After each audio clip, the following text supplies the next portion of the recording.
Okay, I think we're live. It says awesome. Live here. I'm seeing it in the corner. We're official. All right.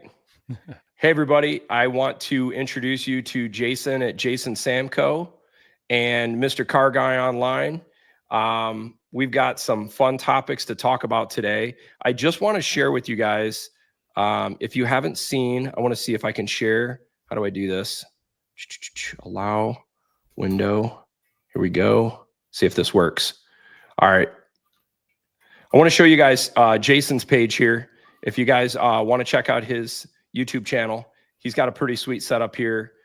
He's been crushing it and bringing a ton of content every day, multiple a day, as well as our friend, Mr. Car Guy Online, is bringing a lot of great stuff too. Some big topics, heavy hitters, where hit some home runs, and especially some topics around a vehicle total loss, which is kind of interesting. We should talk about that a little bit, especially with the cost of vehicles these days. That's really important. And then obviously, if you guys haven't been to my channel, this is my channel. So let's get to this. So one of the topics I thought that would be kind of fun to discuss today was just industry updates. This has been a crazy volatile year. A lot of things changing, a lot of things moving, geopolitical stuff going on, crazy. But even before that, there's been a lot of just changes in the industry and suppliers kind of getting back in line. And I'm just curious, what if you guys seen any different trends with maybe for your channel or just things you're seeing with doing videos yourself, like things where you're kind of a little bit surprised? Just curious to get your guys' feedback. Jason, I think you should go first because you're the guy that is so in tune with your community. It's like, it's crazy. I don't know how you pump out that many videos and still stay so attached to those. The Duracell, comments, man, the Energizer. But I think of everybody, all three of us here, I'm the only one that does this full time for a living.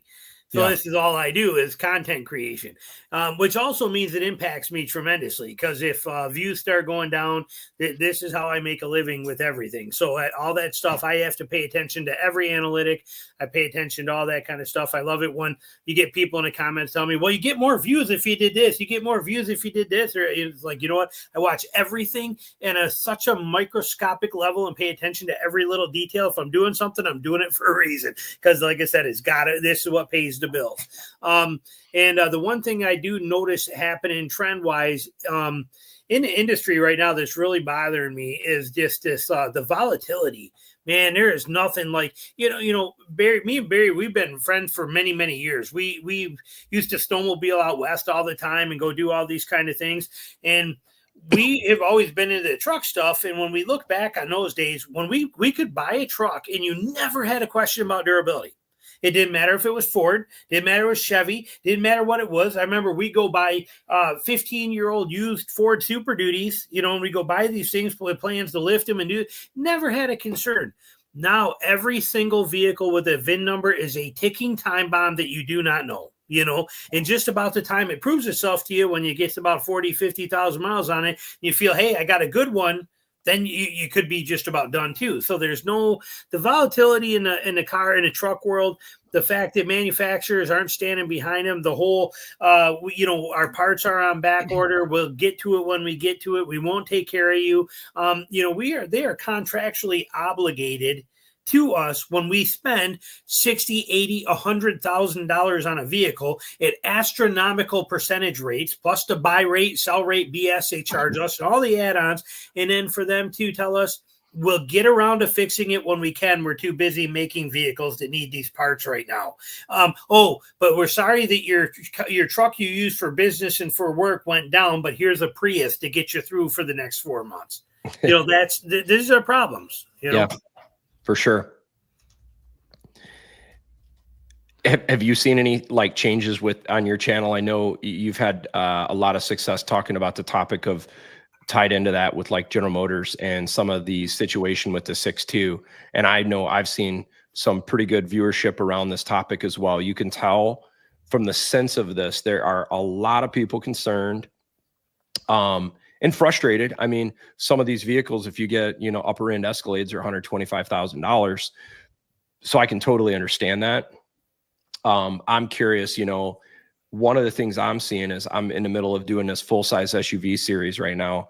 And I cannot believe that brand new Expedition, all redesigned, brand new Navigator, and there's like no hype on this thing. It's truly unbelievable. Like, you would think this thing would be blowing up right now, and it's not. And I've seen just generally, it seems like everything's down a little bit.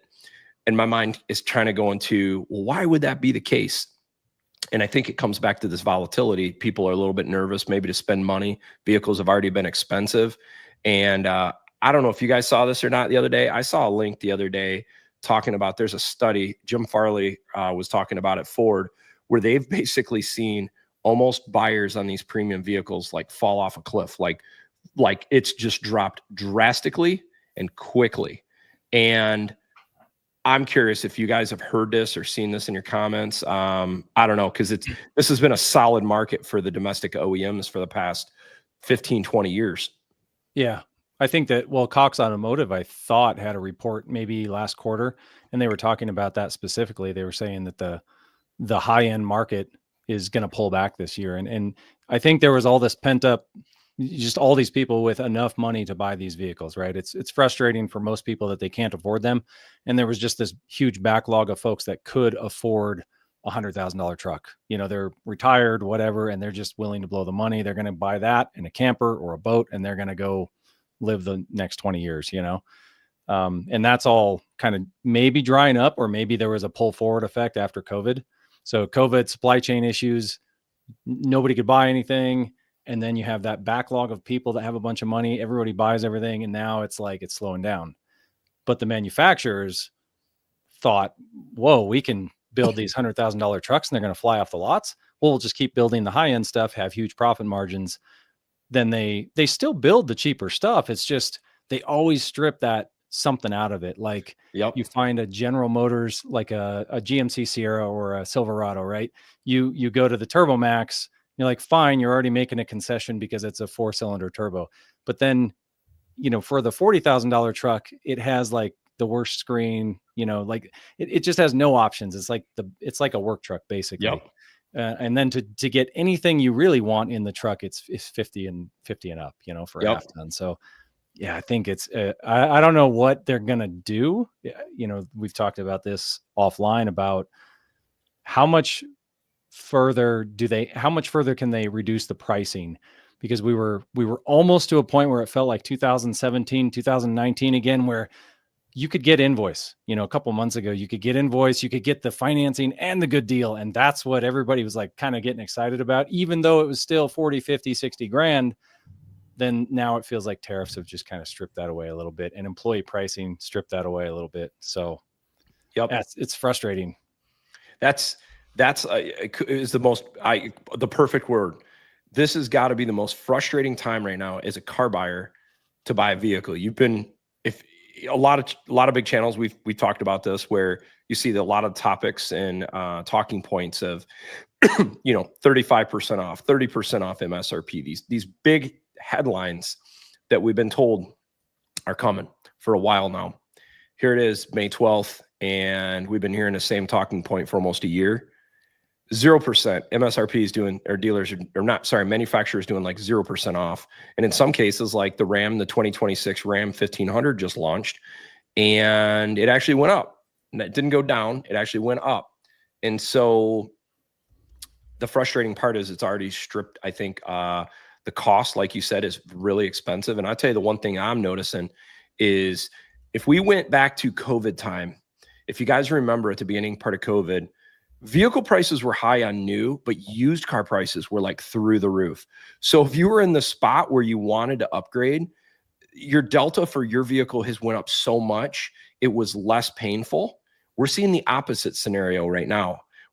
I'm seeing car prices are going up on new, and used car prices are just dropping tremendously. I mean, the gap is massive on the used car market right now. So for someone looking for a few-year-old used vehicle, now seems to be a really good time for that. It's just new car pricing seems to be not here. And, the topic I just got to show this, like, is the 35% MSRP reduction ever going to happen?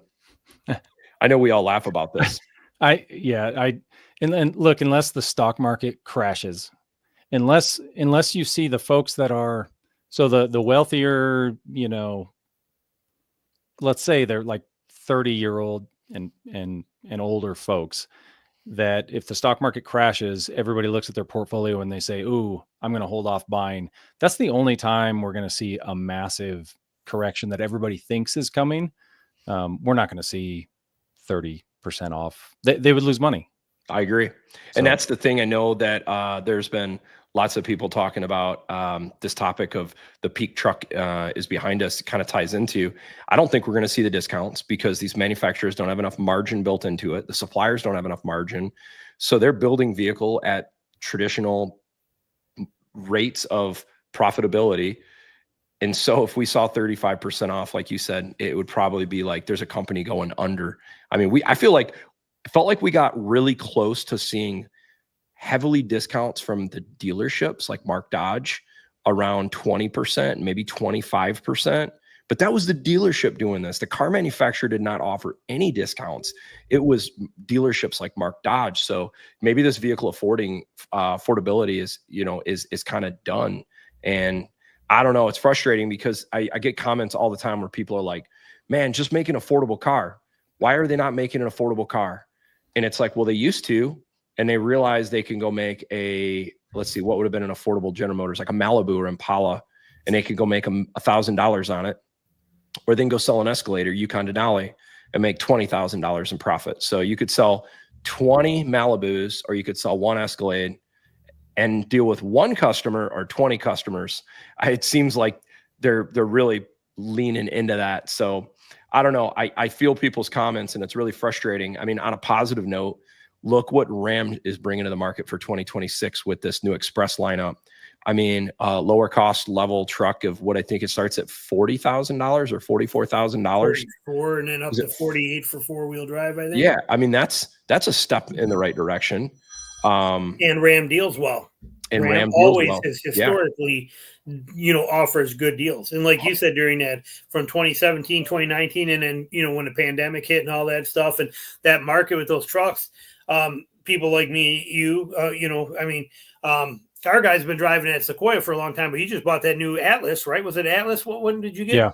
Yep. Yeah, you got a really good deal on that. But, we as people who are buying a new car every year, every other year, Barry does a lot of the same stuff too. Not for miles, but because he likes them. But look at how we made out like bandits for the last 5 years until this year. Look at it. I mean, every car, we could buy them at 20% off, drive them for a year or two, turn around, sell them, and make money on it. And then, go do it again with being in the green.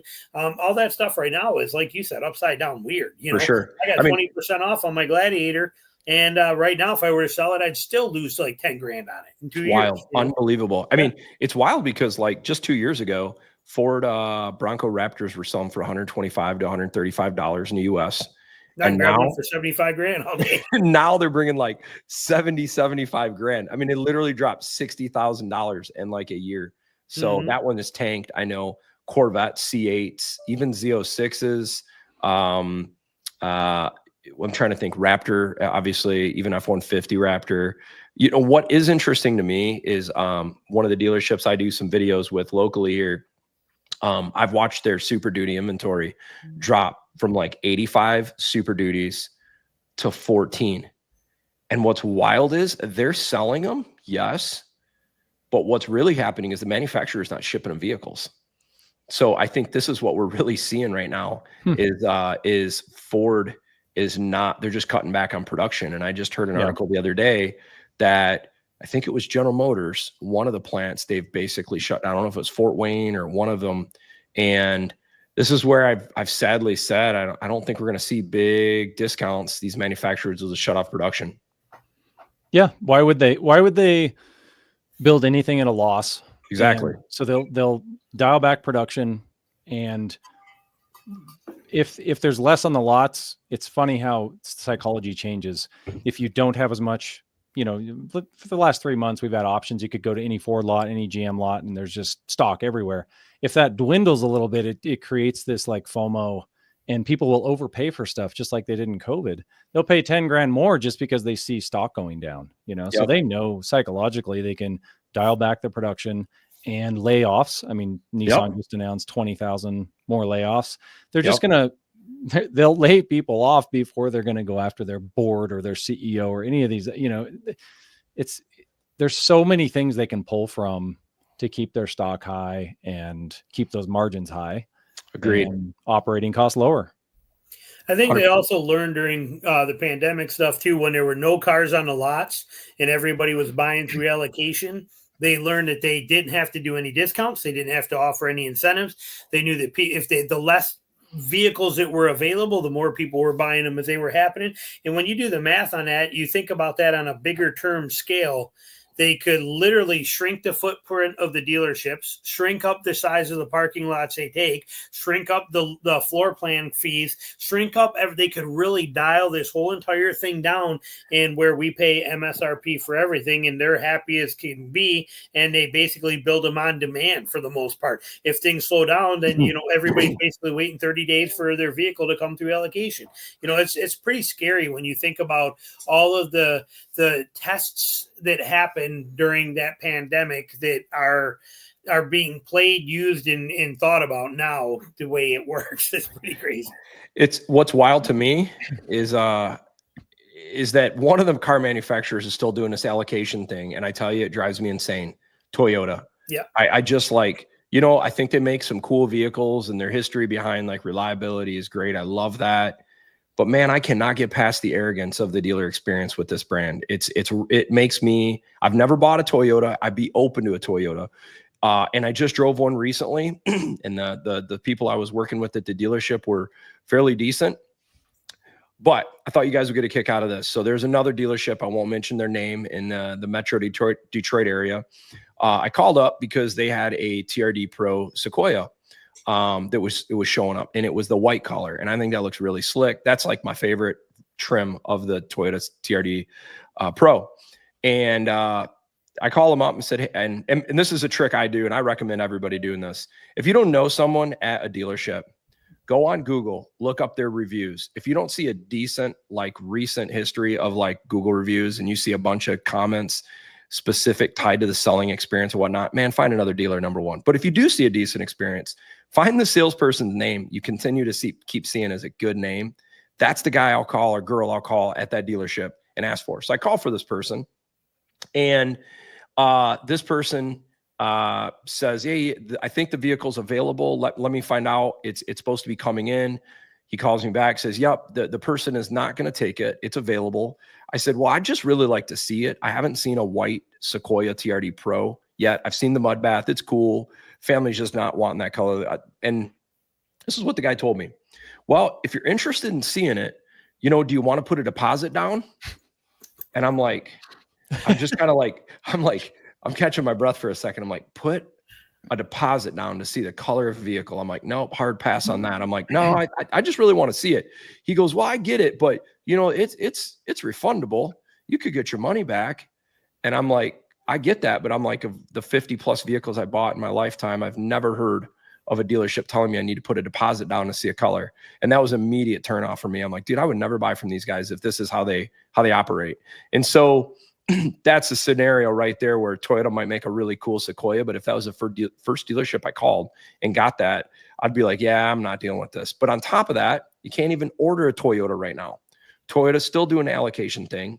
And whatever comes to the dealerships, what other options or accessories were built on this vehicle, you got to pay for it. And there's no discounts and there's no rebates.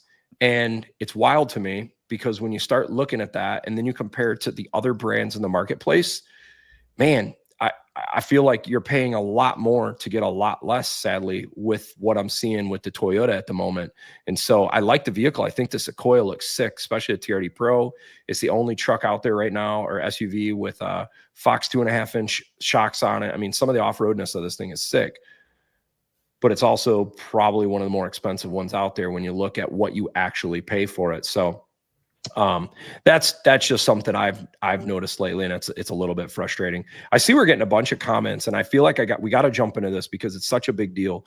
The 6.2 liter thing, man, what a freaking mess. Number one, and what's wild to me about this whole situation with this 6.2 liter is that I've been hearing about lifter issues on these engines for like 5 years, and to hear about this new connecting rod crankshaft failure issue happen, it blows my mind because I've been watching the lifter failure issue, which is completely separate.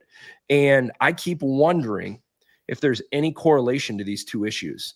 This oiling issue down low in the motor, I wonder if this is affecting the valve train in these engines as well. And I don't know how many people, and I'm sure you guys have seen it too, how many comments have you guys gotten where someone says, I've got a 5.3 or I've got a 6.2 outside of this window of window range of year that my vehicle did the exact same thing. Oh, and it's not included in this. Yeah, I And can't even count the comments, man. There's so many thousands people. probably, isn't it? Yeah, it's crazy. I agree. And so I'm starting to wonder, could this actually be bigger than that 21 to 24 range? Did this stretch back? I mean, my brother had I think it was a 2012 Yukon with a 6.2 liter, and the motor grenaded at like 80,000 miles, bought it brand new. And it was like a huge turnoff from him, lifetime General Motors guy. And he was pretty bummed out about it, to say the least. The lifter issues for sure. The lifter issue has been going on since 2007. I don't care what anybody says. My brother-in-law had a 2007 5.3 dead at 120,000 miles. You could change your oil more frequently, like every 3,000 to 5,000, and you could be checking your oil every 1,000 miles and probably not grenade your engine. But that was a separate issue. That was, the active fuel management. And then you have dynamic fuel management and the newer stuff. And then now you have this, which it's across Toyota and General Motors. Now you have this bearing issue, and even Hondas, right? From like 2017, they had that 3.5 where they were researching all these rod bearing and main bearing issues. It's like, you wonder if the COVID supply chain thing happened and all these manufacturers pivoted to people that weren't traditionally their bearing manufacturers. And they just said, well, we got to find someone. And they found another source and they didn't QC it. And then they just started throwing them in these engines, and some of them are good, some of them aren't. I really don't know, but it's odd that you see, main and rod bearings are not something you just see going out on engines in the first 30,000 miles. That's ridiculous. Well, and you know what's funny? Manufacturers. What's that? And two big name manufacturers. Yeah, for sure.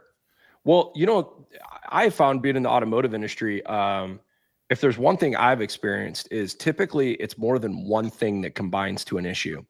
And I keep wondering, okay, so I think there's a lot of truth in this COVID supply chain. Maybe they changed the source of the bearing material or the grade, or they changed some spec. But I also wonder, could they have also changed the oil spec during that time period? Did they make a change to the engine oil because of a COVID-related some chemical issue? And it's a combination of two or three things. Or did they struggle with calibration of the engine? I don't know. Did they speed up the process and they're getting debris in the engine? We're probably never really going to fully know, in full fairness. And I have to believe the attorneys that will be involved in this thing, they're going to make so much money on this thing. These guys are going to be hunting hard for every single car manufacturer now moving forward, that I bet we see more of this. I hate to say this. And the thing that sucks is, for a lot of people, if they're in this situation, all I keep thinking is 722,000 vehicles. And if they need an engine, General Motors can barely get enough capacity to meet their current demands of brand new vehicles. And now you're going to tack in another few 100,000 engine replacement. This could be a mess. I can't even imagine. It's really going to be a mess. I think the reason they didn't do all of the engines that really are involved, it's because they can't. Yep. And I think they left the 25s out because they want to continue selling them.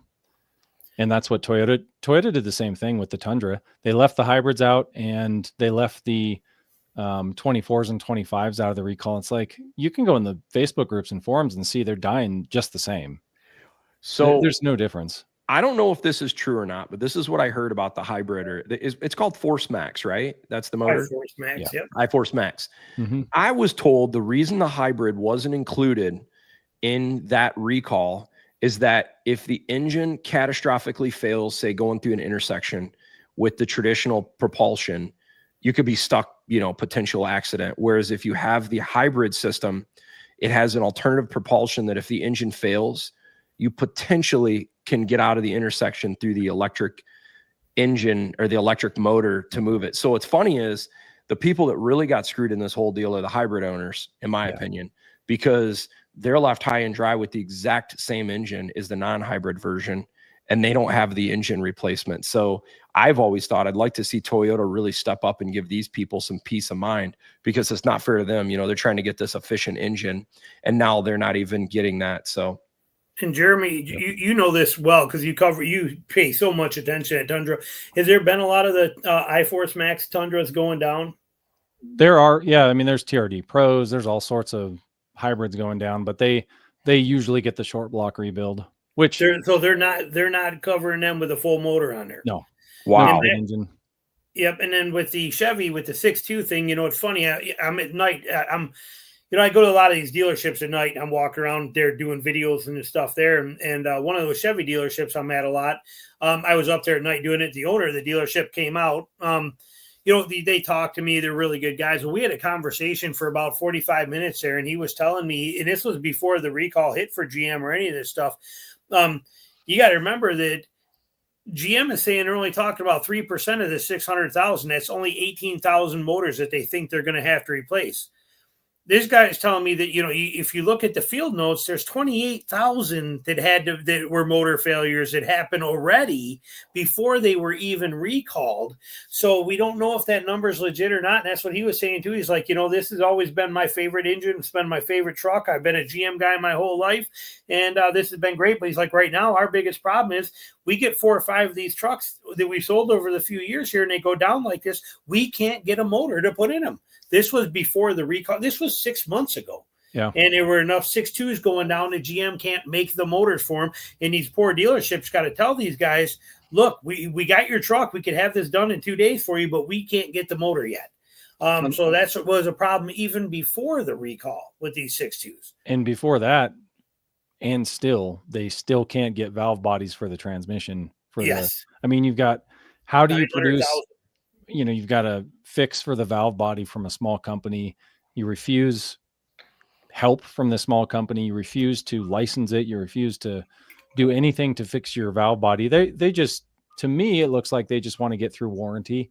And, you know, it's frustrating for owners. I would buy a GM for sure. I'd buy a Duramax, 3-liter Duramax with the 10-speed. If I knew it was going to just keep it through warranty, that'd probably be the truck I'd get. But even that, it's like, you're still thinking about the transmission. But then if you're looking at the 6.2 and the transmission problems, it's like just a hard pass. You know? Yeah. But now on the 6.2, and it's a shame because it is such a great motor. Yeah. Awesome. You know, and you guys mentioned earlier about the comments, you know, how many people comment that. One thing that I see repeatedly in my comments on those 6.2 videos or on any of this, the 5.3 or 6.2, is people say that when they do they buy these programmers and these plugins that'll actually disable that. They buy those disable kits for the fuel management. These guys are running them long term and they're having zero issues. You know, they're running them a long time. Yeah. I mean, you still have the same lifters, right? You've still got like they're not solid lifters. So you could still have a problem, but I've seen the same thing. A lot of people in the comments say their kind of short-term fix for reliability is that they get the little thing that kills DFM and then change their oil every 3,000 to 5,000. They set a reminder on your phone every 30 days to just peek at just check your oil, because if you're going to know if you have a lifter down. 100%. It's, you know, and it's one of the things that I'm doing with the RHO right now is when I did my first oil change, I did an oil analysis, and I'm going to do the exact same thing here in another 1,000 miles. We'll be at 8,000 miles. And I know they say you can go 10,000 miles. I'm not even do 5,000 miles because especially with all this stuff with GM right now, I'm like, man, I'm going to be changing my oil at every 4,000 miles. And I'm really curious, you know, especially you call it being a guinea pig or not, but I'm being a little bit of a guinea pig for a lot of people, kind of to ease some minds on the hurricane. But it is a frustrating time because I love the 6.2. Every time I get behind one of these things to do a road trip, or a road trip towing, I'm just like, dude, this motor makes such great low end torque. It's simple. For the most part, it's simple. Easy to work on, especially with the 10-speed trans. I mean, they got rid of the 8-speed. That was obviously pretty problematic, but it's a pretty solid setup. And what's interesting to me is on another topic on the 25s, they say, I read an article, the reason the 25s are not included, they say after June 1st of 2024, they made some improvements to the crankshaft and connecting rod, supposedly. Yeah. And then, but what's interesting is if you know they made an improvement, you're basically admitting that there was a problem before that. And and on top of that, I can't remember this. Maybe someone can leave a comment below, but I don't think the oil has changed to a 0W40 with the 25s. I could be wrong. I think it's still a 0W40 or 0W. I think it's 0W20. Yeah. Okay, so then you think about that. Now you're a customer. I'm a customer and I got a 6.2. You've told me the new motor comes with a different connecting rod or some improvements. And you've told me I could still run that same oil in the new motor, but you want me to run this other oil in my motor. It truly makes me not feel comfortable. I mean, I would be like, dang, this is a Band-Aid for sure. So, and the fact that it went I mean, technically we're in the middle of May here. And their cutoff was for a July 1st motor, I think, for 2024, June or July or whatever it is. But technically, that's almost a year from now that they made the changes to correct this issue, but never said nothing about it till Nitsadova. Here we are a year later. Yep. You know, from when they knew this, fixed it, solved, or they said they knew it, fixed it, solved it. It's a year later, and now they're starting to get this stuff rolling. You know, if that holds true. And, you know, the thing is for me is I've worked in the automotive industry for over 20 years. Mistakes are going to happen. There's nothing you can do to prevent the mistakes. Well, there are things you can do to mitigate and reduce the mistakes. But what I like to see is when the mistake happens, how do you handle it? And this is the opportunity. No matter how General Motors slices this, it's going to be painful for them. It's going to cost them a lot of money or a crap ton of money. Either one of these things are going to be bad for them and their shareholders. But their choice on this whole thing, in my opinion, is long-term. Do the right thing. Do the right thing for your customers. Because if I'm a customer and I got a 6.2 right now, I'm going to be like, man, do I need to get out of this thing? Do I need to be buying another brand? Or is, hey, GM's going to make this right. They're going to give me a 250,000 mile warranty, or I don't know what they're going to do, but I really hope they do it right. And on that topic, I think this is a great segue to change the mood a little bit.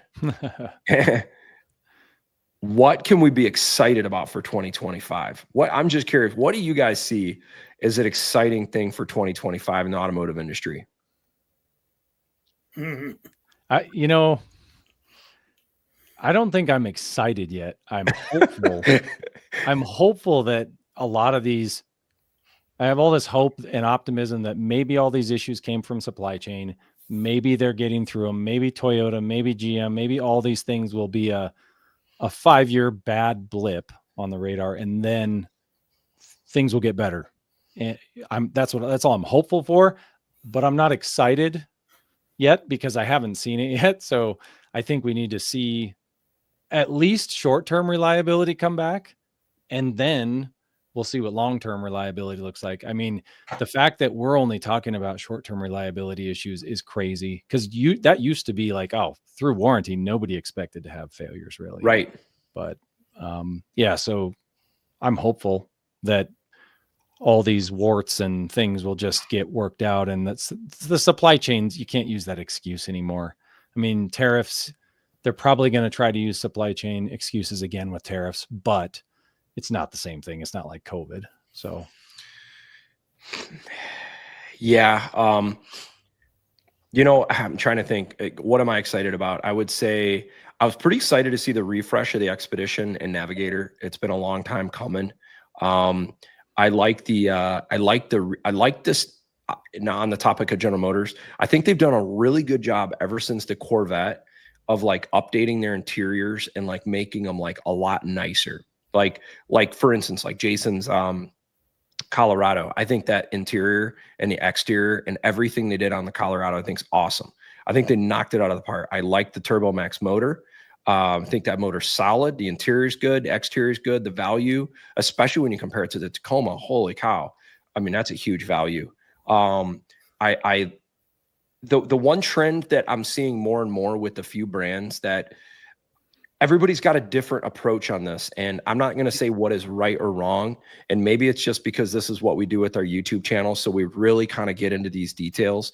But man, I am super annoyed by some of these manufacturers cost cutting on some of the stuff. As an example, some of these manufacturers went from, hey, used to be able to get leather in a certain trim, and now it's fake leather. Okay, I don't like that. I wish that like Lariat. yeah, or Leatherette.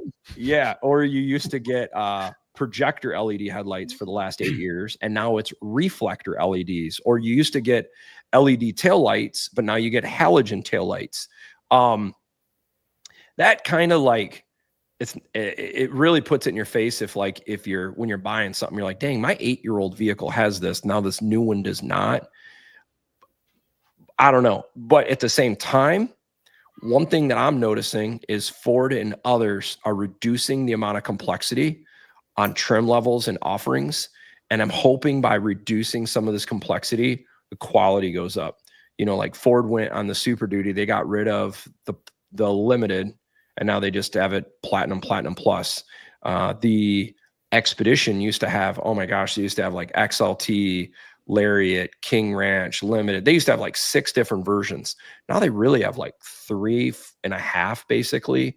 So I don't know. I've heard the reason they've done that is reduce complexity, improve quality. I hope that's the case. I'm also kind of excited about this new the Scout Harvester and the new Ram Charger hybrid, the plug-in hybrid electric truck. I think that has the ability, if Ram does this right, I think this is going to be a game changer in the industry. The locomotive truck. Yeah.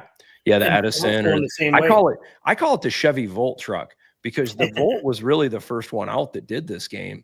And I think this could just be awesome. The ability that you could run this thing off just straight electricity at your house. You could charge it with solar. You could do level 1, level 2, level 3 charging. You could just run it off gas. I mean, the ability to have so much freedom is super cool. That Scout's coming the same way. When Scout does it, yep. I believe that's the Harvester. Yeah, and it's coming. That motor's being made in Mexico. I can't remember. I just read some articles on it. I didn't get all the details, but actually on Scout's Instagram too, just today or yesterday, they put out a bunch of pictures of what this Harvester, the SUV one, is more like getting closer to production ready. You can see pictures. It's kind of actually a little bums me out a little bit compared to what we saw as the prototypes were that we were looking at last year versus what it is now. But you can see it. It's on their Instagram page. Yep. I see a comment too about the Rivian R2 platform. I know some of the people in this channel are maybe not into the EVs as much, but I think they're pretty awesome. And Rivian is one of those ones, especially their interior and some of the little neat features they have. They're awesome. I don't know if you guys have ever been in one, but I was just in one, an R1T over the weekend, and it just blows my mind how cool the interior is. They think of things that a lot of others don't.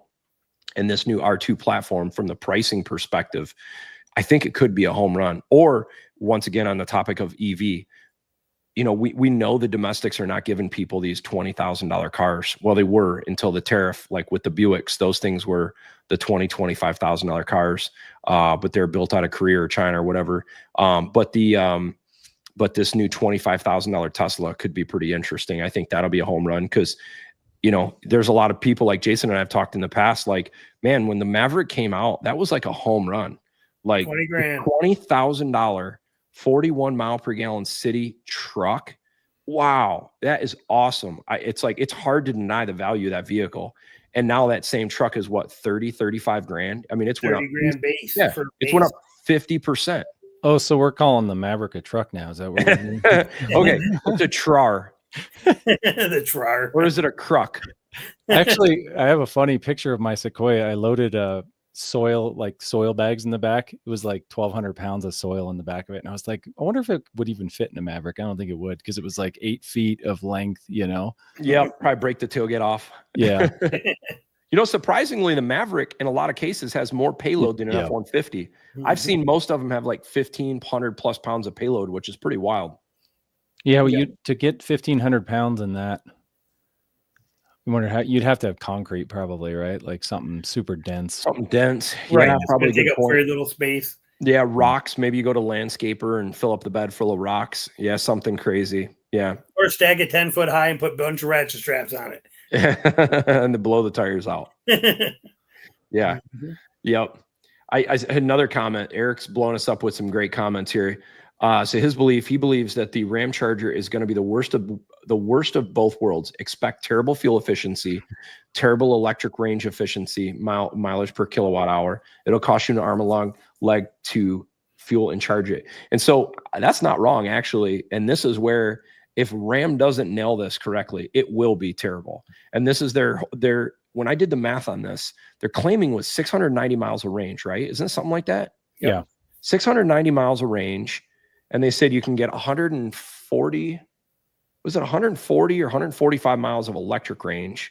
And it's got a 20, is it a 22 or 26 gallon tank? I did the math on this and I basically figured out they're getting 20 miles per gallon when that engine is running. Yeah, about 20. So I think it averages out to like 20 to 22 or something. So if you could get 20 miles per gallon and charge the electric motor at the same time, and you're getting ahead of your use, if that's the case, that's phenomenal, right? I mean, and if you think about it, and you get the power, and you get everything that you're getting from the electric. But the engine only is going to run though when charging. It won't run just any other. That's my understanding. Correct. The engine is it's a 3.6 V6, and it is basically a generator. Yep. Yeah. Yeah, it's not smashed with a hybrid motor in the middle. It's just generating. Yep. Just a straight generator. Yeah. Yeah. That's could be interesting. I don't know. I'm excited to see that because I think the whole electric truck thing, there's some value for people that like maybe live in the city and they don't drive much distance, or they just need a truck bed, but they don't tow. I can see that for someone like me or Jason, how we use trucks, it ain't going to work for us. There's not an EV out there. I take it back. The Silverado EV actually would probably be the closest to working, but it's because the thing's got like a 230 kilowatt hour battery. I think it's 2.5 times bigger or something than the F-150 Lightning battery. So, I mean, if you had to charge that thing at a level 3 charger, you'd probably spend as much or more money than any pickup truck out there in gasoline. But yeah, and the experience, it never makes sense to me to have a truck where you need all that power, and presumably you're towing something to need all that power. And where most charging stations, I don't know if people have looked, but you don't have pull through charging with your trailer. So what are you going to drop your trailer? What a pain in the butt. You got to undo your weight distribution hitch. That would suck. Never thought about that. Never thought about that. Could you imagine that? You got 30 minutes unhitching or 20 minutes unhitching just to move your truck around. Oh man, that would. Well, then you got to find where you're going to park your trailer. Right. Yeah. Chuck it up at a Walmart parking lot, and then have somebody stay there and watch it while you go over. Yeah. Unbelievable. Yeah. Do you still have your Tesla that you have? No, we got rid of it. My mom's house caught on fire on Christmas Eve. From the Tesla? No, it wasn't from the Tesla. Okay. It just, how like those things like plant seeds in your head of like, okay, I'm going to eliminate more possibilities of things catching my house on fire. It was just kind of one of those things like, we had a fun, actually great car. Like if I was going to buy an EV, it would be a Tesla. I just don't trust any of these other manufacturers. They kind of just copied Tesla, where Tesla ground up, researched everything. Their software is better. Their charging network's better. Even at home charging, you can put in a 60 amp breaker and a wall charger, and it's like, it's great. Yeah. But looking at all the other issues where everybody was just playing catch up, and you can see like Hyundai and all these, I'm sure they're fine under warranty, but man, Tesla has such a good track record with batteries and reliability and everything. And they look good and they're fun to drive, but for a commuter, I would definitely get a Tesla. I would too. I'd get a Tesla again. I actually, if people were, here's a topic, what can I be excited about in 2025? I'll tell you right now, used prices on Teslas, there are bargains on Teslas right now. I mean, if someone's looking to get into an affordable car right now, that's by far the best value. No question. I travel a lot, and I'm flying and taking Ubers a lot. And every time I get into a Tesla, I always ask the driver, hey, how do you like this thing? And it'll be like, 100,000 miles, 150,000 miles, 270,000 miles. I'm yet, in 10 years of being in Ubers with Teslas, I'm yet to hear one person say, I've had to put a new motor or a new battery in one. Motors, yes, I've heard them say motors, but not a battery. So it seems like they're pretty solid. Yep. Yeah, the Model 3 specifically, those motors were designed to go like 1 million miles before service. And incredible. I had a dual motor non-performance, but they were still like something stupid, like 0 to 60 in 4 seconds. And the performance is 0 to 60 in 3 seconds. The new one's under 3. I mean, you're like dead silent, and this thing's beating a Corvette. Sweet. It's just crazy. Yep. Yeah. There's a lot to be said about like the ease of like no maintenance and stuff. Like we switched over some of the dirt bikes in our crew to electric, and man, not having to clean air filters, not having to do oil changes. Like I'm now starting to think, how do I use this hunting? Sneaking back to a spot where I got this quiet dirt bike with, 45, 50 miles of range. I could get into a place. There's a lot of cool value. And on the dirt bike front, what I'm excited about, one of the biggest issues that has been a problem for 20 plus years is when they went to the 4-stroke engines on these dirt bikes. They're so loud. A lot of tracks have had a lot of problems with noise complaints. And all I keep thinking is, imagine if you start seeing tracks opening up and more closer to city limits. If they're electric, you might grow the sport potentially with getting it. Your neighbors are not as upset with sound and whatnot. So interesting. E-bikes, I use those e-bikes. I use those hunting all the time. Matter of fact, I got one on my truck right now for tomorrow morning. It's awesome. Yeah, they're sweet. I like them. Yeah, it's great I've seen hunters using them out on property up in Northwest Colorado where we have some relatives, and same thing. They can you don't hear anything, they can get to where they're going. They don't hunt on them, but it's so much better for them to get to where they're going to do their stock, and yeah, for sure. Yeah. If you could put 5 less miles on your legs in and out each day, you could make your hunt that much longer. It's totally worth it. Yeah. That's the key. It's here they close the gate, and yet you got 11 miles of property back there, but they close the gate. You can drive, if you can ride back there 6 miles and get there in 40 minutes, and then hunt all day, and then 6 miles back out. You couldn't walk that in daylight, For sure. So, what could we expect for 2025? I'll give you my kind of opinion. Just the timing of this is great because this morning we saw the announcement of some of the framework put in place with with Trump in Xi, China and the US around the tariffs. I think this is the best thing for the automotive industry because instead of having potential supply chain issues of content on these vehicles that it's outside of USMCA, which Mary Barra and Ford have talked about, that most of their vehicles are like 80 to 85% USMCA manufactured, but there's still that 15 to 20% of their supply chain that was impacted by this China stuff. When you go from 170% tariffs and now these are down to say 30%, this is going to open up the floodgates. And I think if we're going to have chances of fair pricing now for the rest of 25, I think this will help us now with getting more fair pricing because supply chains should open up. What will be interesting is with seeing this, what we had the last month or two with the tariffs in place.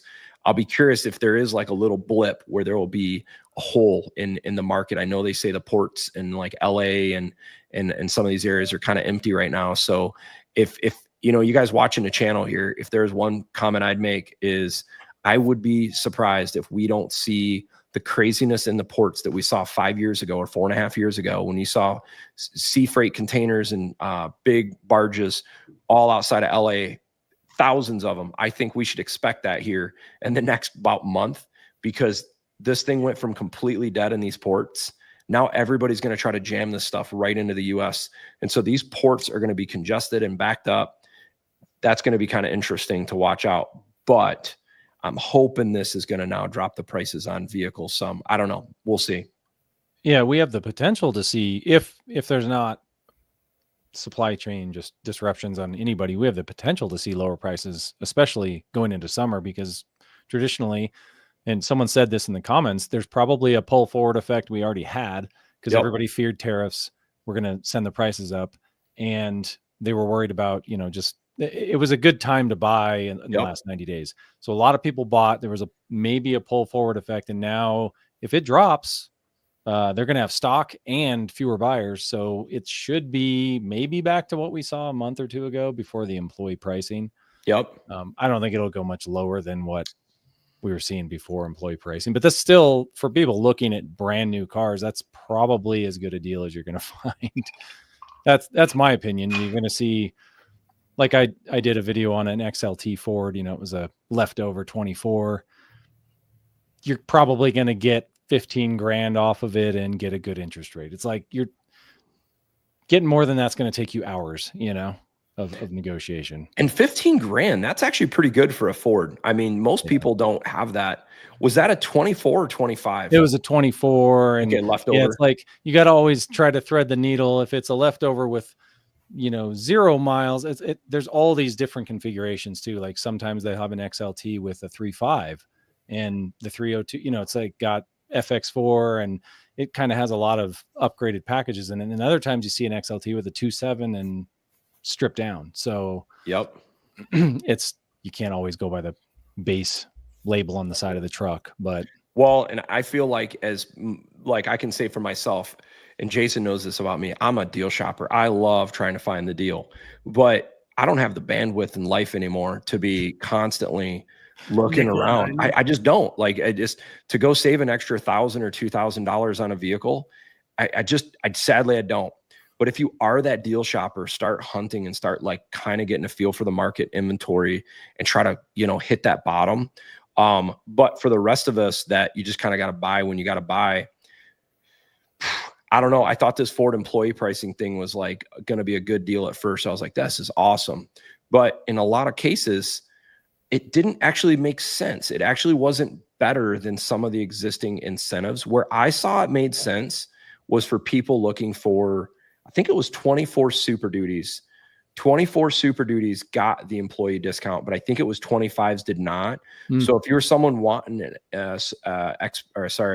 Super Duty, typically they don't offer incentives on those things. So that was like a freebie, like $6,000, $8,000, $9,000. But on the F-150, the Mach-E's, Lightnings, Broncos, I don't think it helped those in full fairness.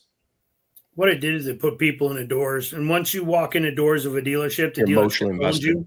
Yeah, once that door shuts behind you and you're inside that building, they own you. And it takes a lot of willpower that most people don't have to walk out, And so once you're in, you're stuck and they got you. So, and then on top of that, when the floodgates are open, when you have any dealership from any brand, but when you go from having let's say you get 12 people a day that walk in looking for a car, and now all of a sudden you have 30 people a day coming in to look at cars, your willingness to negotiate on higher deals or bigger deals is less because you have this flood of people. It's just sheer numbers that you sooner or later you're going to get these guys to buy, and so that's I don't think that pricing thing was good. Matter of fact, I made a video last year and I said avoid all 2025s. Just avoid buying a car in 2025. It was a really good video. A lot of people, why it doesn't make sense. He doesn't know what he's talking about.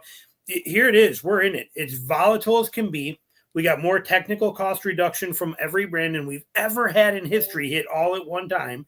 We have quality control that's the worst it's ever been. We got ridiculous interest rates still looming over us that we can't get out of. We have announcements from Ram about a brand new Hemi's coming back in 2026. All these changes, Tariffs is out. All this stuff is done. Ford's already, they're setting new records. They're at 44 recalls in 3 months. 44 recalls in 3 months. And all this 2025, in my opinion, is a year that breaks the auto industry. This is it. When 2026 rolls around, these guys better have their crap together, their stuff in order, and better get back on track, or it's just people who have had enough. They're just going to be done with it. Yep. I 100% agree with that. I think, for some people watching this channel, this will bum them out, but man, I think 2025 is the year to kind of sit it out. I really do believe that. This is the one to just kind of, unless, like you said, you see some big deals come. Someone put a comment in. I want to highlight this thing. I want to go back up. Where is this at? This is a good one here. Hey, while he finds that, what do you guys think of, you guys were talking about the 2500s. I'm old enough to think that it's in my head, just embedded somewhere, that 2500s will always be worth more than a half ton because they can tow more. And I think I'm wrong with today's trucks, because when you look at the pricing of 1500s, they're really like within 5 to 10 grand of a 2500 anymore, like on the GM side. And I think it's because they've just made these things, like even as RHO, they've made them handle almost like a 3/4 ton, but then day to day, if you're driving them without a trailer, they're more comfortable than a 3/4 ton. So they're kind of holding the value, and they're kind of able to price them at a 3/4 ton price because you get the best of both worlds. And garageable. Yeah. Yeah, that's a big one. Yeah, a lot of because when you jump from let's say a GM or Ford 1500 or F-150 to the 250, you're gonna pick up like, man, at least a foot of length in that truck of your garage for sure. And but right. Jason and I have talked about this so many times. Like, if you're in the market and you're on the verge of like, hey, I'm gonna do some towing, and I'm at 150 or 250, and you don't want a diesel, that's the key. When you look and you go compare XLT versus XLT, or Lariat versus Lariat, or Laramie versus Laramie, and you go gas to gas, man, you can almost jump in a Super Duty for the same money as an F-150. And now, if you go and do a little bit of a case study, not including the fuel use, because an F-250 gas is going to burn a lot more fuel than an F-150 gas. I bet you get significantly better resale down the road for a few reasons. Number one, you can't lease a Super Duty. That's my understanding. Maybe they've changed that. And because of that, commercial only.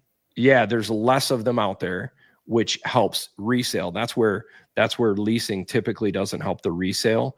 So I think like a 7.3, especially like, man, like an F-250 trimmer, holy cow. These things are like, they hold their value really well. It's a great truck.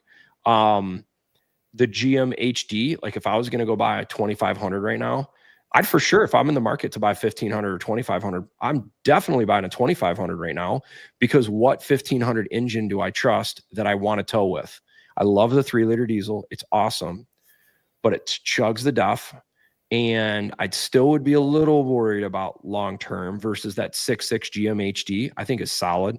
You don't really hear many people having problems with them. That's my kind of thought on that. Here's this comment I want to talk about. It's Mike. It's not just automotive. I work as an electrician. Even wire we're buying wasn't right, and it was UL tested. When aluminum is harder to bend than copper, something is up. So I'm not an electrician, so I don't know specifically, but I have friends that are electricians and plumbers, and they're telling me they're seeing issues with PEX, the spec of the PEX and the copper. They're seeing all kinds of components and casting and issues they've never seen in 20, 30 years with the copper for doing plumbing work. And I've heard electricians saying outlets being bad. And so this is the sad part of what we see post-COVID, is why we're seeing quality issues. It's all part of inflation. This is inflationary quality. These manufacturers know if they can start manufacturing products that, you know, when you make something and you got a bell curve, you know, you got material normally you're making in this range, it's good.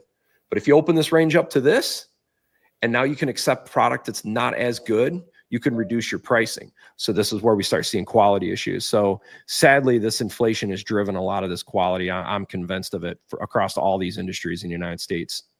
Yeah, I think it's, well, and where they source it from, mainly China, because this has been going on for a long time. It just took a long time to catch up to the auto industry. Yep. I remember there was a story my dad told me once. He knew this guy that it was the most simple thing. It was just a pocket, or like a, you know, hunting knives that he was making, and he had them sourced somewhere, and the steel was good, and he tried to get it sourced from some, you know, manufacturer in China to save money.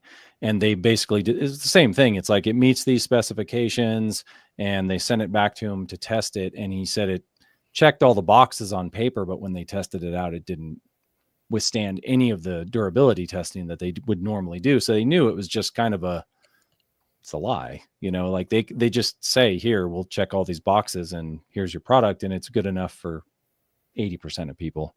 And it just brings the quality down of everything. If they're building bearings in trucks or whatever it is, it's like, I mean, you shouldn't see the problems we've been having in vehicles. I know. And what's sad is like you're talking about with the wiring or the plumbing or the bearings, when one of these bearings go, and let's say General Motors saved $1 or $2 or whatever it is on that component, the failure mode, when that product fails, it's a $10,000 plus repair, plus a very upset customer, long-term reliability concerns. It seems like the risk is not worth the reward of some of these decisions. And, you know, in the sense of General Motors and Toyota, I mean, look at the reputation that Toyota has hurt. They've really hurt themselves in the last few years. I mean, even the guys at the Toyota dealerships you talk to, they're like, yeah, I probably would buy the last generation Tacoma or Tundra or Sequoia or whatever. I mean, and in full fairness, I'm not a Toyota guy, But I think the new lineup of Toyotas looks awesome. I think the Tundra looks good. I think the Tacoma looks good. The 4Runner, Sequoia. I think their interiors, the ergos, I like it a lot.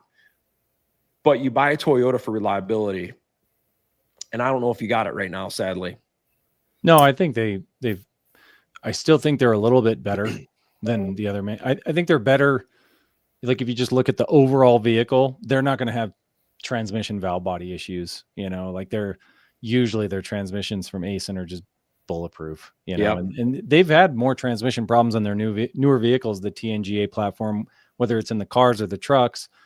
Since 2018, they had more issues when they went to the 8-speed and the 10-speed, but still way fewer issues than what you see in General Motors and Ford.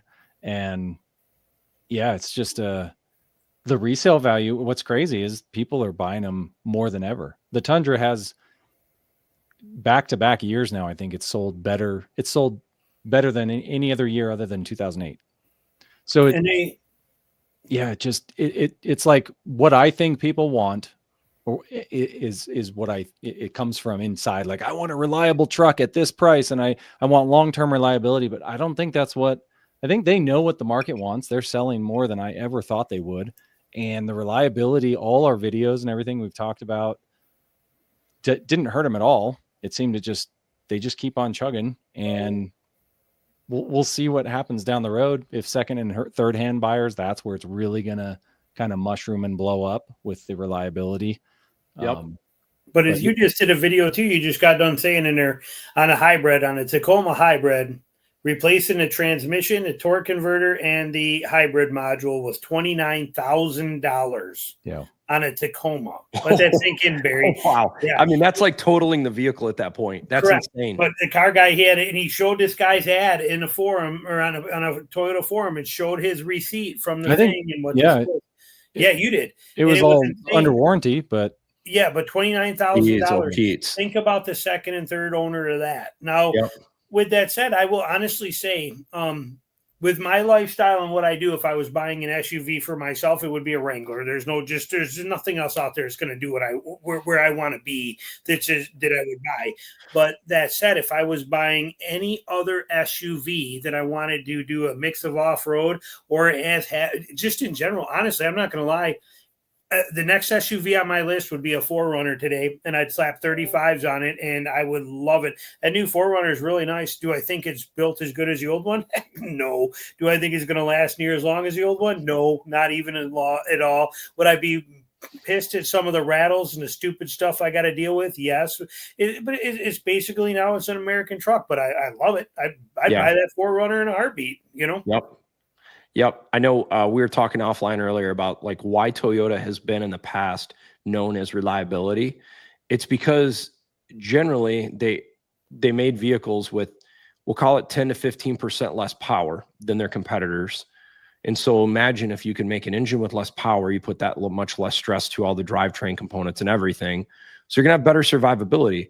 Whereas you see some of the domestic manufacturers, Ford, General Motors, they like to kind of push the limits and maximize, get the biggest numbers. And it comes at a risk of powertrain issues. And now Toyota's kind of stepping up to the plate and trying to get a little more Americanized with their powertrains. And look what's happened. We're seeing issues here and there. But yeah, I do believe Toyota will work it out. It's just they went through their hurdle, and I think it'll be all right. I think the one video to me still this day that cracks me up is when the fast lane, when those guys had that Tacoma on that snowy trail.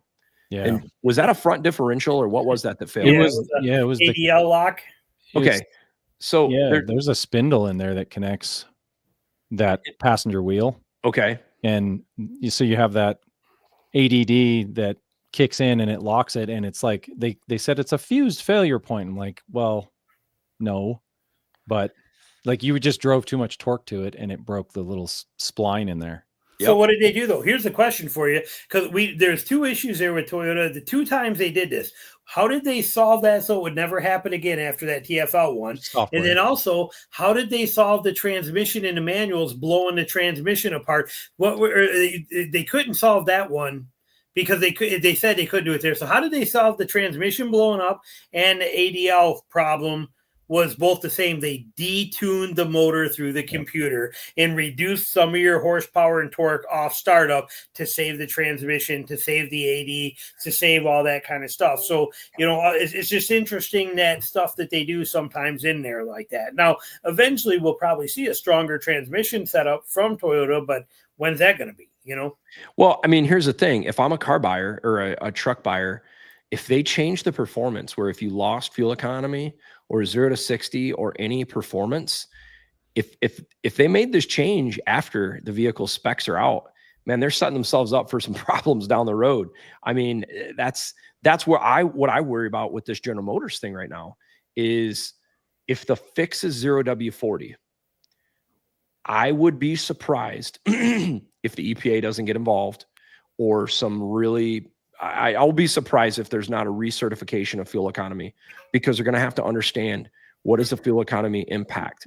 And to some people, it might be negligible, but I promise you it's not negligible because if it was, they would have ran 0W40 from the beginning. All these manufacturers squeak out efficiencies from tires to aerodynamics to oil weight viscosity to get every little ounce. So there is going to be an impact to the oil. So any of these little fixes, I think, are going to be interesting. And I'll tell you the topic on that TFL, when that differential went out, I've off-roaded since I was a kid, and I know, Jason, you have, and we have together. When I watched this snowy thing, they weren't pushing it hard. They were doing nothing hard. There was no big aftermarket tires. That would be like, I feel like I could take a Ford Taurus all-wheel drive up some of that stuff and not break something. That was the easiest scenario. It's not like they were in rocks that were dry with high traction. That was a loose, slippery environment. To break that just made me realize that this is going to be like a problem down the road. But I think it was defective part, for their particular situation, but it did bring to highlight some stuff. And the biggest takeaway for me was, like I said, when you had their engineer on there going, well, with the automatic, we can use the computer to prevent this stuff from happening by detuning everything, which is like, whoa. And then when the transmissions were blowing up and these things in the Tacomas, they're like, we can fix that. We can detune the motor so that the transmissions don't self-destruct. That direction was not the answer we were looking for when you've been telling us about the power and the torque and how this thing's almighty. But in Toyota's defense, there's been a lot of people off-roading that new Tacoma, and I'm not hearing too many problems. That's good. And this is where I feel like Toyota's going to make it right. They're going to figure it out, and I, and just to kind of sum up, I think the two things that everybody would like, everybody watching this thing right now and in the future, people want to see more affordable options and more reliable. And I think probably more now than ever, if you really want that, go get your base model vehicle when the time comes. If you go get the Ram Warlock or go get the new Express or get the lowest level Tacoma or get the lowest level Super Duty with the 7.3, get an XLT, get halogen headlights and stuff, because I think that's going to give you the best chance of having a reliable vehicle. You guys know I love diesel trucks. I've had a ton of them, but man, they're awesome. And if I had a business where I'm towing 20, 30, 40,000 pounds a day, yeah, for sure, you need it. But for recreational use, for my needs, man, I'm like, Jason, how many times have we pulled trailers out to Wyoming, Montana, and diesels are like the move? We love them. Yeah. But they also didn't have the gas engines we had back then. These new gas engines are awesome for towing. And I don't think I'd buy a diesel again. I really don't know if I'd take the chance. I think it's too risky now. The repairs, the maintenance, the cost, the DEF fuel. As well as I do, when I was running my camper all over the country, pulling that travel trailer around here, Tina would laugh at me because in the bed of the truck somewhere, I got to find a place to put four jugs of DEF to take with me in the truck, to get there, Yeah, exactly. And that's annoying. It's kind of gross, and it works. I mean, it gets the better efficiency and whatnot. But yeah, I don't know. Anybody else? I'm looking through some of the comments here. I don't know if you guys got any other comments. Feel free to jump in. I think the biggest thing that Jason, myself, and Car Guy Online is one thing that we don't do is try to follow some of the hype. And how would I say this? I don't need to go and lie on my channel just to get clicks. I might say things that people might not want to hear, but I say it because I think it's actually helping. And this is why I've been talking about this 35% off MSRP topic for a while because there are a lot of channels talking about this. And oh my gosh, it's the end. The automotive industry is going to fail. Here we are a year later. It never happened. And it's probably never going to happen. And how many people have sat on the fence because of this out there and said, oh man, I heard they're going to get 30, 35% off. And in the meantime, the vehicle they were interested in buying, it's actually 10% more expensive than it would have been if they bought it initially. So kind of my whole mantra on the channel, I know Jason's the same way and Car Guy is the same way. We're trying to get you guys honest, real information with our insights and what we know in the market. And it's not about just getting clicks. It's about trying to help you guys out and provide value that way. So I hope you guys see it that way. And it's that's how I'm going to roll. And it might make people upset sometimes, but that's just how I'm going to go about it. Yeah, I see, there's 99% of the comments are really positive. I'll always see one. There's a guy that says the Car Jerk Online. That's kind of my one of my pet names for some people. Where are you seeing the comments? That I've been, they're in the top right. They say I've been private chat. Sorry, hold on. Yeah. Oh, I got them. Now I see your comments. Found them. All right. Yeah, they say I've been spreading hate and fear since 2022. First of all, it's only been since 2024. You got to get your facts right. Only spreading hate since 2024. And I want everybody to think about something. So if we attack your brand that you're so devoted to, you have to sit back and think, why am I siding with multi-millionaire, billionaire people as opposed to just calling it like I see it? Like if people are having failed transmissions and these dead GM engines that we've been talking about long before the recall, people say we're spreading hate, but then when it actually comes out as a recall, we're everybody goes quiet. And we're just pointing out what's really happening. We're trying to hold the manufacturers accountable. 100%. That's all I'm trying to do. Absolutely. Because they've got the money, we don't. So you guys should actually, even if you are upset that we're attacking your brand or you own the vehicle that we're talking about, we're just trying to make that vehicle better. I want to buy a Tundra. That's why I started my channel. And people don't believe me, don't care. I know I'm being honest. So the whole thing started from me researching Tundras, realizing they kind of stripped all that reliability and the things I loved about the 5.7 I own.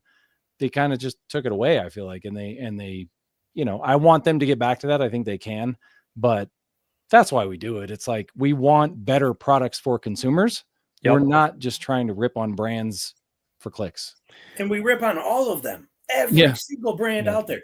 There is nothing safe. If a brand does something stupid, we're making videos about that. I get these videos all the time. Oh, looks like he jumped ship. He was ripping on Toyota last week. Now he's all mad at Chevy. I'm mad at every single dealership or every manufacturer out there that plays stupid games. You win stupid prizes. The prize is us talking about you and complaining about it. Every single brand, every single way. And I pay for my own vehicles with my own hard-earned money. Mm-hmm. And if I have a problem, hey, I'm going to try to share what it is. And I think Jason would probably say, I used to be one of the biggest Ford fanboys there was, and I still love the vehicles. It's just in this current environment and time frame we're in right now, I'm just not as in love with them as I used to be. And truly, I couldn't agree more with Car Guy Online or Car Jerk Online. We are the biggest advocate for you guys watching these channels to these manufacturers, because we can be a voice of talking to these manufacturers as far as they see our content. And this is where, like I did the video the other day, pushing Ford, come back out with the Ford Excursion. I think this would be a home run. There's no competitor in the marketplace right now. And if you're already spending $95,000 on a full-size SUV, how sweet would it be to spend $5-10 grand more and actually have full-size SUV capability? It's a home run.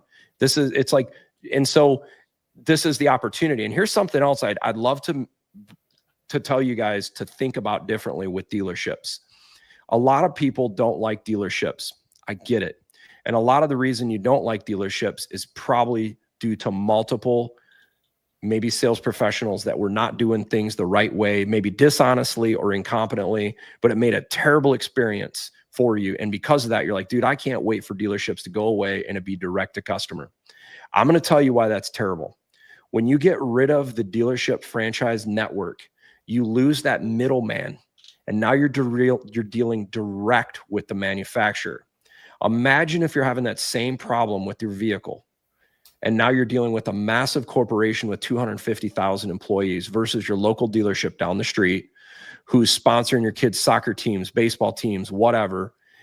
They're going to be a big voice for you. And so I challenge people, when you're having a problem, find a different dealership to work with, but lean on the dealership because they're actually your bigger voice to helping you.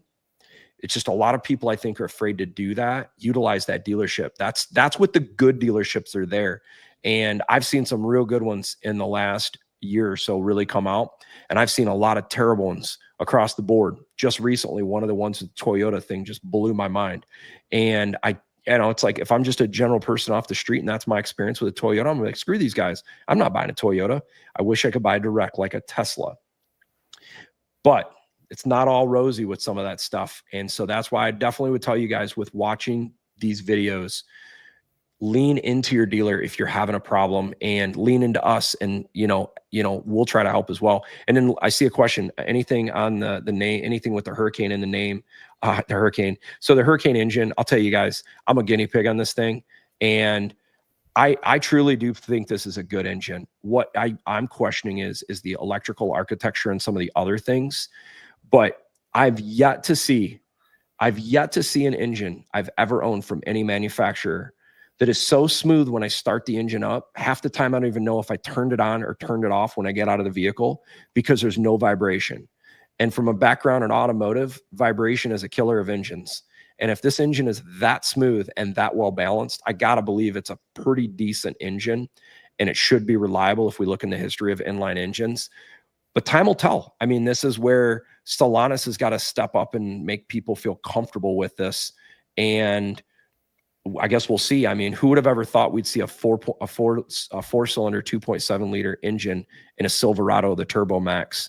And from my experience with that Turbo Max, I think that motor is awesome. It's got a better reliability right now than a 6.2. So better than pretty much all of them. Yep. Yeah. And it comes with a 100,000 mile warranty. Exactly. For free, included. Yeah. And the thing is people don't realize the reason AFM and DFM and all these manufacturers try to take a V8 to run like a 4-cylinder is because when you're going down the highway, you really only need 4 cylinders under most conditions to get it going down the road. So why not just make a 4-cylinder engine? And when you need more power, you just have the turbo kick in. That's the Turbo Max. You just don't need the AFM and DFM and all that with it. Which is I crazy. think it still has it. I think they the still 2.7 put it in the camshaft. Yeah, like mine. What? I think. Yeah. Oh yeah. Wow. But you know what? I got a ZR2. So you're talking 3-inch lift, 33-inch tires, 33 by 11s, aggressive tires, no front valence, no air dams. I mean, we're talking as off-roady as it gets in that ZR2. I'm doing 70 miles an hour down the road. I'm getting 20 miles a gallon in that thing. I got a video coming out about it. I just did a 2-hour trip nonstop, reset everything through the mountains on the way from here to Gatlinburg, and did it. But I mean, the gas mileage you get out of it when you're not in a turbo and you're using that active fuel management stuff, where I'm probably running on 2 cylinders, it works pretty dang good. It's like a Harley at that point. Well, it has 3. I think it has 3 positions on the camshaft. Yeah. So you've got your high lift for performance, then your regular, and then it'll turn 2 cylinders off, which is incredible. Yeah. And that's why they don't have, so it's not integrated the same way as the 5.3 or the 6.2. So that's why they're not seeing lifter problems in it, because it's not integrated in the lifters. It's all camshaft. Interesting. They have had like a couple camshaft problems I've seen, but like for how many they've sold, this thing's been dead reliable. Well, I think what's interesting is people forget that if you go back in time with General Motors, if you look at a modern 6.2, it's literally the main core of this thing is the same as an engine from 100 years ago. Literally, it's a push rod V8 engine with a cast iron block or an aluminum block.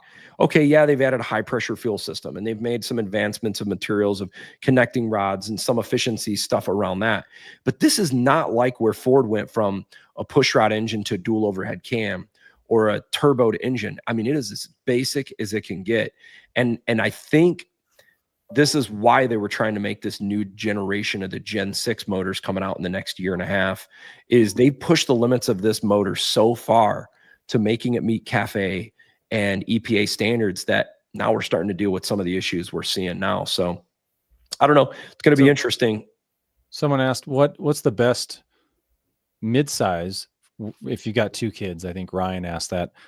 What do you guys think on like back seat space for the midsize? Because I know that everybody complains about that space, but if you've got small kids, I guess, Colorado, they're all kind of similar. As long as you're not getting the TRD Pro, right, with the seats, yeah. The Gladiators I'm sorry, go ahead, Barry. No, I was going to say Colorado Canyon, but this is going to be maybe not the answer he wants to hear. But before you make a decision, go look at the second row legroom of a Maverick. I swear there's as much or more legroom in the Maverick as there is a midsize truck. They definitely got some room in them. The Gladiator has got more room in the back seats than anything else out there as far as the way it's laid out, but it's nice. But the doors are tricky to get in and out of because they're not a full door. They got that weird cut. So getting kids in and out can be kind of tricky for them. The Colorado has got pretty good leg room in it, meaning that the fact that like when we were just down in Gatlinburg, I'm only 5'6", and I'm in the front seat, but my son-in-law is 6'3", sitting behind me. And then we had Tina next to me, and we had Bella, my daughter, who's 5'2", sitting in the middle. And then we had a car seat with Ronan in there, all of us in that Colorado. Wow. And we drove around for hours through the mountains, and not one complaint. Dylan's knees were not in my seat. We were completely fine in there, and had a car seat in it. So we did real good. And we had bags of food from Wendy. We were living it up in there, and it worked fantastic. The Ridgeline has got a ton of room. Ridgeline has got the most room in it that I've ever seen in a midsize. But now you're going through it right now too. Barry, you did with 2 kids that age now. We did it.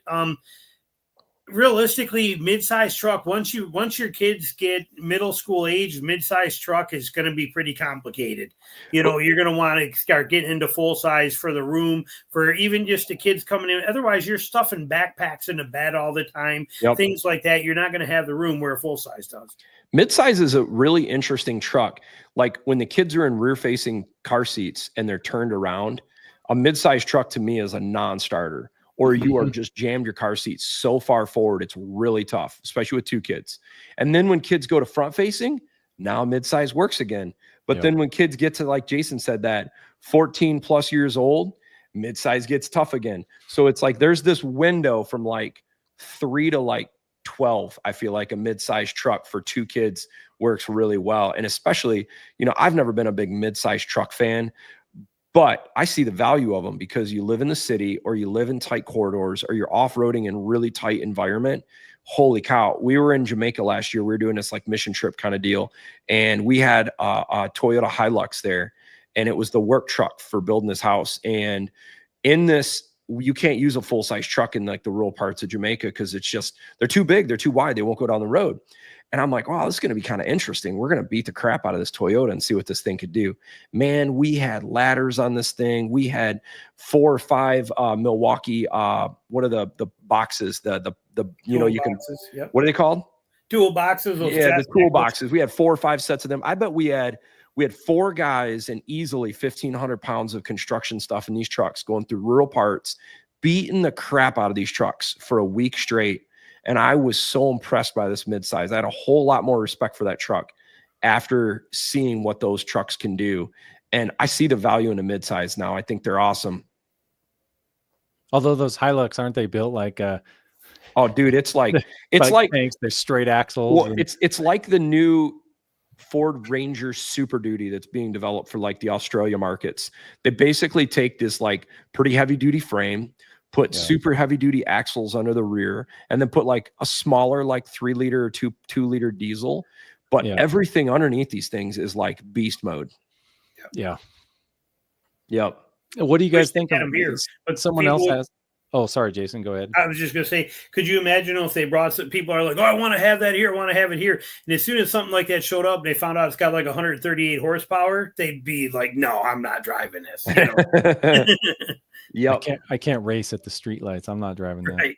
Hey, here's an interesting one right here. Someone says Trump needs to penalize all the manufacturers for the recall. Who wants to be paying for a new vehicle sitting on dealer? I believe in a lot of these recalls. I actually do believe there are not civil. Is it civil penalties? I do think that they do have to pay penalties to the government for some of this. As EPA penalties are massive. This one that's going on with General Motors with NHTSA, I don't know specifically on that, but if you get an EPA recall where the vehicle's not meeting emission, there's huge penalties for stuff like that. It does say in the NHTSA recall for the 6.2 in there.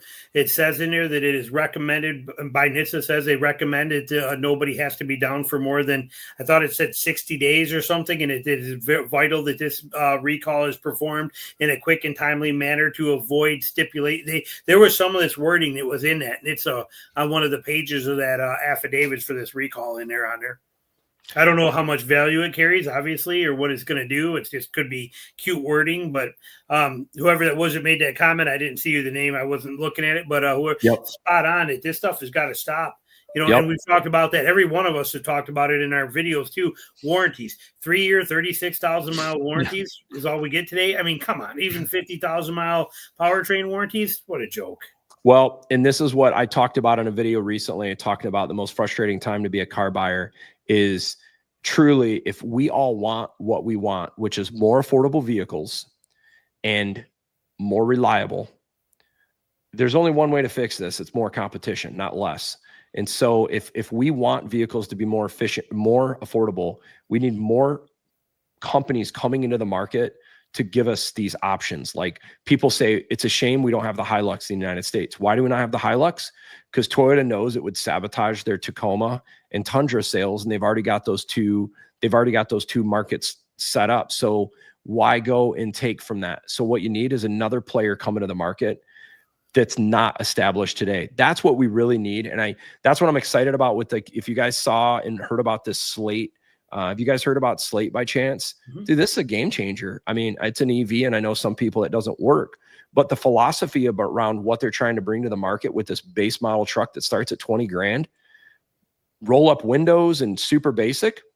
This is what we need. We need more companies to take this approach. The attitude to it is definitely right. Price is pretty high, though. Actually, remember, it's $27,000. They're getting a tax credit on there, making it 20. But if that tax credit goes away, what are they going to do then? What if they sell it for $20,000 to people with the tax credit, and then a year from now the tax credit goes away? What are they going to do then? Are they going to drop it to 20 grand and sell it then? Think they're going to get 27? And so I like I said, there's a lot of people. I made a video about it, and it was kind of 70-30. 70% of people agreed that, you know what, it's the idea's right. We like the direction, but it's still not, you're not getting enough for your money that they're asking there compared to what's already out there. And then there were the people that were like, you don't know what you're talking about. This is the best thing in the world. I'm ordering 6 of them, So, so you had every side there, So Frank Ellswick, the comment if the Hemi comes back, do you think it will be the same as before? Do you think they'll bump it power again? I've had this question a bunch on Ram videos. If I had to guess, I think it will be identical to the 2024 e-Torque Hemi, because if they're going to bring this out to market quick, they have to use an established and certified powertrain. That's what makes it easier to get to market, because they've already got EPA certification. They've already got, it's a plug and play option. And to redevelop a new powertrain, a new Hemi, guys, this takes, oh my gosh. I mean, this Gen 6 V8 from General Motors that's coming out next year, they've been working on this since like 2019. So that's like 6 years or 7 years before an engine comes out. And that's General Motors. These guys have been making V8s forever. So for Ram to pivot, come out with a whole new redesigned Hemi, I doubt it. I maybe in 4 or 5 years, maybe, but I would expect a 5.7 e-Torque. What I'd like to see, in full fairness, is just drop the e-Torque thing, make it simple, low cost. The e-Torque, from what I've seen, doesn't really have a big impact on the fuel economy anyhow. So just make it cheap and reliable. But what's the most? Someone asked. I don't know where the comment is. Someone asked what's the most reliable truck. I mean, I think they're probably insinuating like if you can't buy GM's V8s and you're a little scared of Toyotas for a while until you get a little more proven track record, what do you buy for a half ton? Like, other than the 2.7 from GM, because you got the transmission issues in GM. So I rule them out if you're a long-term buyer. I don't want to jump in for Jake, but I bet he's going to say the same thing as me, because we both had such good luck with it. And you nailed the first word of that, the 2.7. I think the Ford 2.7 personally is awesome. Like, that motor, it's reliable. In my opinion, I think it's a more reliable powertrain than a 3.5. And I'll tell you why I like it more.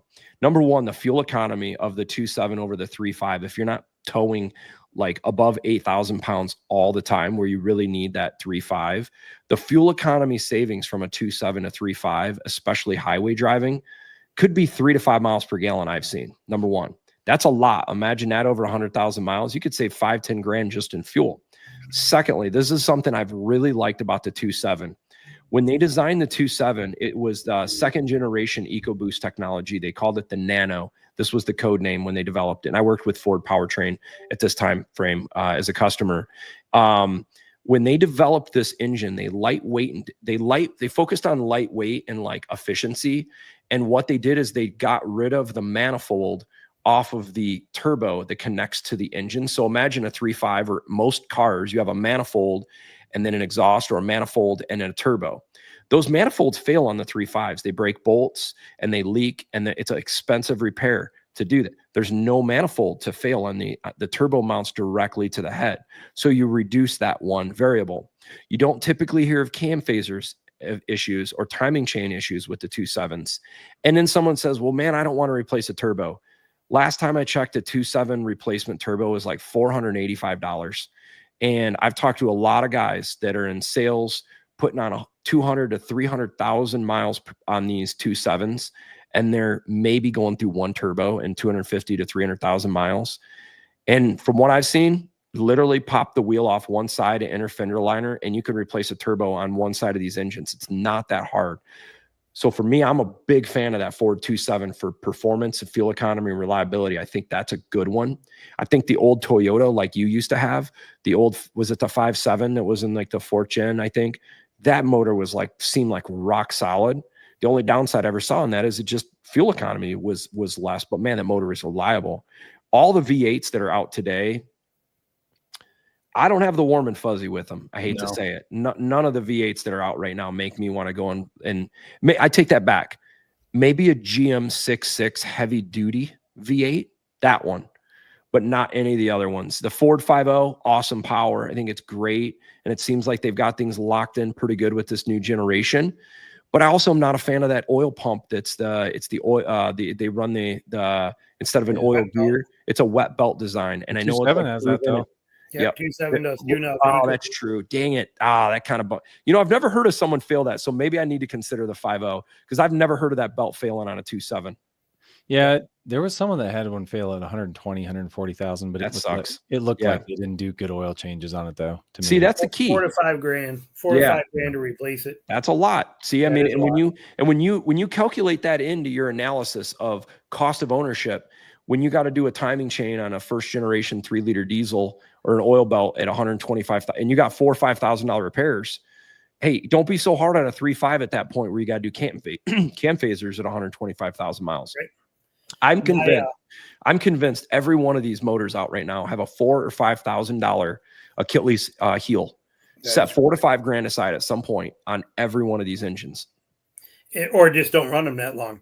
Or yeah, for sure. That's I mean, you got to weigh those considerations. People laugh at me. They're like, well, I can't afford to get rid of my cars every 2 or 3 years. There's a point that you find somewhere where you're driving where you are now going to have a major repair that you're going to have to do. Plus, you're going to have to do all kinds of services like trans services. You're going to have to do differential flushes. You're going to have to do new brakes again, which are going to not just be a pad swap this time. You're talking rotors and stuff like that. You're also going to have to do something big like that, but you also are going to be ready for new tires again. You're going to have some weather seals that are going to start going out. You're going to have an alternator that's going bad. Your battery's probably – you're at this stage where you look at it and you go, okay, do I keep it and drag it out because it's still doing it, or do I cut my losses knowing I'm about to put $5,000 or $6,000 or $7,000 into it, where I could just walk away from it right now and the thing hasn't cost me much money and buy a new one, so that kind of thing. But the my choice for full size right now, which will probably get a lot of people very mad, honestly, it's a SST. It's a Hurricane, dude. It's an inline 6. We talk about simplicity of changing turbos. Turbos cost nothing today. They're a wear item. They cost less to change a turbo on most trucks today than it does to change the spark plugs in a Highlander, when you think about it. So for me, that inline 6, I agree. Straight pots, dude, nothing to it. No V's, half the parts. One caveat to the straight 6 though, which would you force yourself to get the high output to get the forged components? So that's a good question. So this is great question, because for people that have never driven the Hurricane, I've driven a dozen of each now. And I'm going to tell you right now, the driving characteristics between the standard output and the high output, they feel like completely different engines. They sound very similar, but the performance is different. And here's what I mean.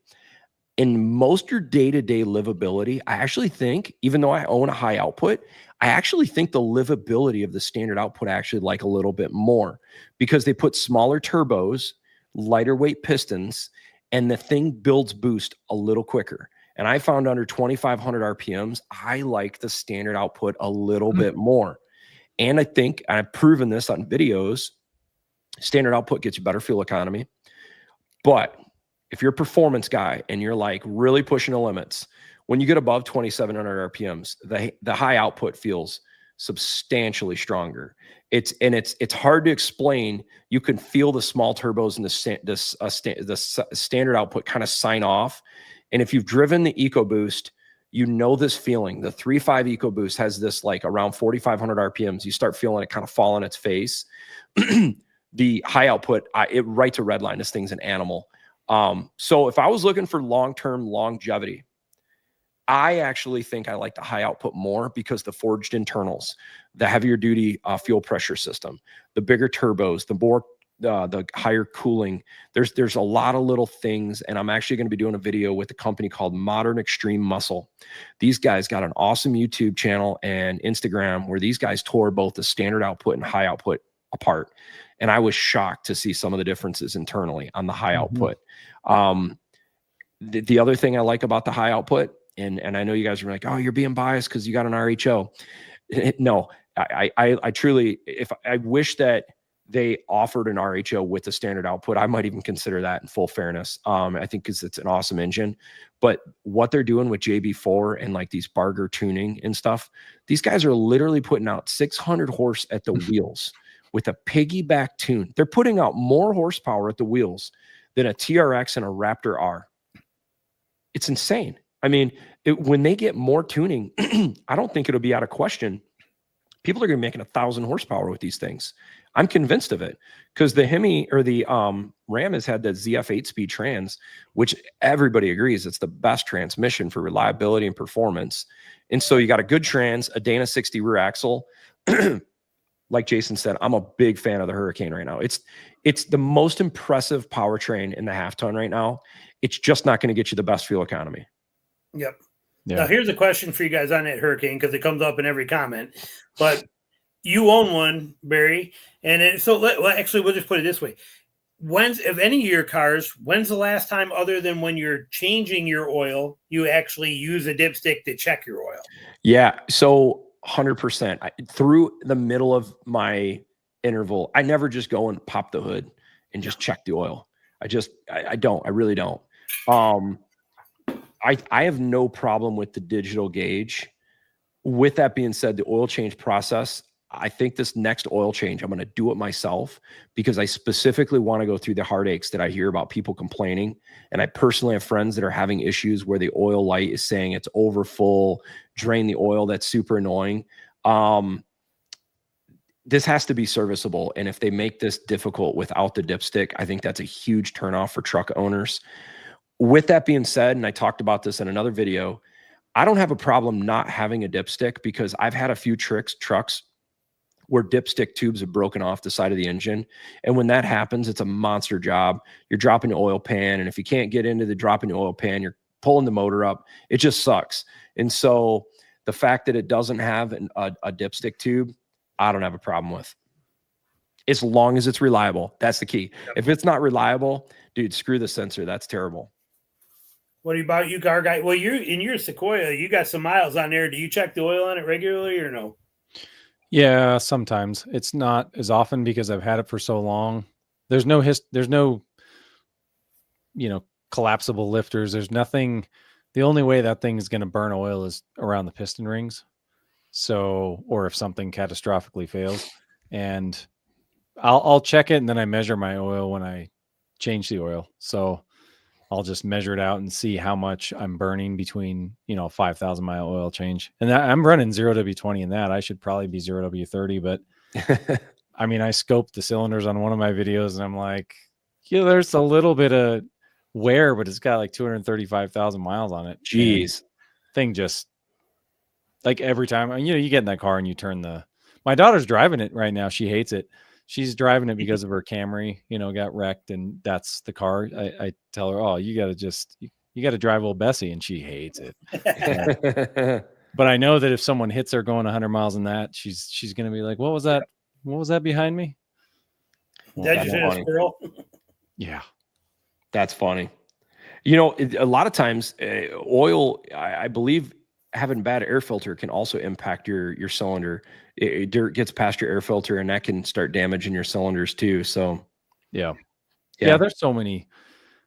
It's weird. All of the new vehicles that have all these problems, I see oil burn in some of the new vehicles. That part of it is you get direct injection and then you get all that buildup in the valves. Even the new Toyotas that have port and direct injection in that 3.5, the car care net pulled that engine apart, that Tundra engine, and he's looking at the back of the valves and they're all like starting to build a mountain of carbon behind there. I look at mine at 235,000 miles with port injection. It's like just perfectly clean. Awesome. I put like 85 octane in this thing. Like I am not nice to it, So it's just, I don't know, man. We'll see. Time will tell. I think we'll hopefully get to a point where the manufacturers have to rebound back, and they're kind of, if they don't build something that gets you through warranty 99% of the time, they're not going to exist in 10 years if they keep doing this. I agree. And right now I can't think of a time more important, because costs have gotten so astronomical. And on the topic of what can we expect for 2025, you know what I think is going to be a really good industry? The car parts industry. I bet you the car parts, Menards, the Auto Value, these guys are going to start seeing a big uptick in business, because the gap, like we said, between your used vehicle, what it's worth, and new, man, it's huge right now. It's really bad. And so, man, make your stuff last. Take care of it so you don't have to buy, and buy when you do, get the best deal you can. Watch one of these guys' channels or mine, and we'll try to steer you towards the stuff we think is the best value. And for me, when I look at value, it's definitely the price and performance and reliability. But this thing is a constantly moving thing. I'm never going to say I'm a Ford guy, a GM guy, a Ram guy, a Toyota, because as soon as you say that, you've kind of already lost, and the manufacturer can just pump out crap and you're still going to buy from them. And so I will always kind of circle around these guys. And right now, it's not popular opinion, but I think Ram is a big value brand right now, because the discounts they're offering are big right now. And I don't think the Hurricane's bad. Ford's a great truck, but they've decontented so much on these. The discounts are not huge right now. And it's little things like getting rid of the keypad on the side of the door. It kind of annoys me, that getting rid of the leather. I don't know. Like I said, it's a frustrating time to be someone to buy a vehicle right now. So make your vehicle last for sure.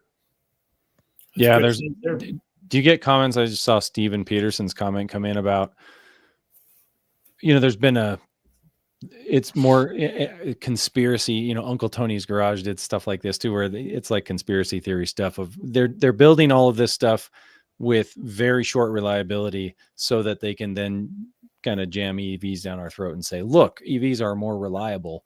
And eventually, people have short-term memory problems and they'll just forget how reliable things were in 2010 and 2015 and that older guard of cars. What do you guys think about that? I don't think these manufacturers are intentionally making the ICE vehicles less reliable than EVs. This is not going to maybe make everybody seem super happy, but I'm just being honest. I just believe EVs are going to be more reliable than an ICE, because there's 30% less components. There's less to fail. Brushless motors that are used, generally speaking, these things can go 1,000,000 miles. So if you've got a motor that can go 1,000,000 miles, your next thing you got to worry about is the battery. And if Tesla is any bit of a thought on batteries lasting, I think I mean, most of these Teslas, I think you're going to get 250 to 400,000 miles on a battery before you get below 60, 70% of the cells being bad. I mean, there's a reason that Rivian, Tesla, a lot of these manufacturers, Ford, they're offering 150,000 mile warranties on their batteries. Is any ICE manufacturer putting 150,000 miles standard on an engine, the most expensive part? Nobody is. So I don't think they're intentionally making ICE less reliable. It's just EV will be more reliable because less moving parts. And they have to chase. It's funny. A lot of people think that, they hate turbos. It doesn't matter if it's V6, 4-cylinder, whatever, they hate them. It's really nice to drive turbocharged cars when you're, especially up in the mountains or towing. It's 100%. It's just so quiet, and it just delivers all the torque at 2,500 RPMs. But I think it's just chasing power and specs. Like Toyota went to this because they had to. If they would have thrown the 5.7 in the Tundra in a new body with a 10-speed, I think they would have had like 1 year of a bump in sales, but then it would have trailed off because people would go drive an EcoBoost or whatever, or the Hurricane, and they'd be like, well, this thing has 100 foot-pounds of torque more, so I'm just going to buy that. I love the sound of a V8, always will. I think they're awesome. But we have towed in the mountains. I'll never forget. It was Jason's truck or my truck 15 years ago. And we were in Wyoming at 9,000 feet of elevation. 5.4 by 4. Yeah. And I was like, we're used to sea level towing performance. And I'm like, dude, this thing is like a turd.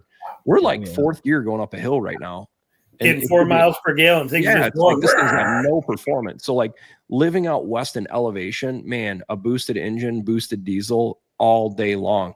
Now I'm a little spoiled living at sea level or close to it. You can get away with a natural aspirated engine without much of an issue. Yeah. But that boosted performance, the people that have never driven a boosted it doesn't matter the brand, they're just so comfortable to drive. They don't have to make a lot of noise to move. Yeah. Well, we did that same trip 1 year with my Ford with the 5.4 liter Triton. Then we did it with your 2.7 the next year, your 2.7 EcoBoost. And it was night and day difference. Same trailer, same setup, same thing. And I'll take the 2.7 all day long over for sure. Going. Yeah, because it's probably got 50% more power in the mountains and at lower RPMs. And it wasn't the constant and constant with the tack. And it was just much more pleasant to drive, more reliable. I think if I never towed ever, or especially where we're at with high speed towing, I don't know. I mean, I would probably just go V8 just because it sounds awesome. I love the sound of them and they're fun. But man, high speed towing for distance boosted all day long. I just do not want to go back to a V8. I know even my Raptor R, when we were towing with that thing, okay, you're thinking supercharged V8. Awesome. Crazy performance. Dude, 60 miles towing with that thing. And I felt like I needed like some hearing aids after that thing. The exhaust in the Raptor R, even though it's got the quiet mode, you can't run it quiet mode above 2,500 RPMs. They won't shut the valve completely. They'll let you do that on the 3.5 EcoBoost, not the Raptor R. So hearing that thing towing for 60 miles is like, dude, this is brutal. I mean, your ears felt like they're bleeding. Yeah. And for the EV thing, it's funny because like I'm totally against EVs. I don't want one because they don't fit my world. They're heavy. It's a battery. They have no range off road. I can't use them for what I do. They serve no purpose for me. But with that said, when you talk about the reliability standpoint, I have got rid of all my electric chainsaws, all my electric weed whippers, I use a robotic battery powered electric lawnmower that does it by itself. I've switched everything I have to electric and got rid of everything else gas wise, and not without any concern. The reason I did it is I don't have to deal with gas. I don't have to deal with maintenance. I don't have to change anything in it. I don't got to change spark plugs. I don't have to take it in to have something fixed when the carb's gummed up. I don't have to do nothing, Yep.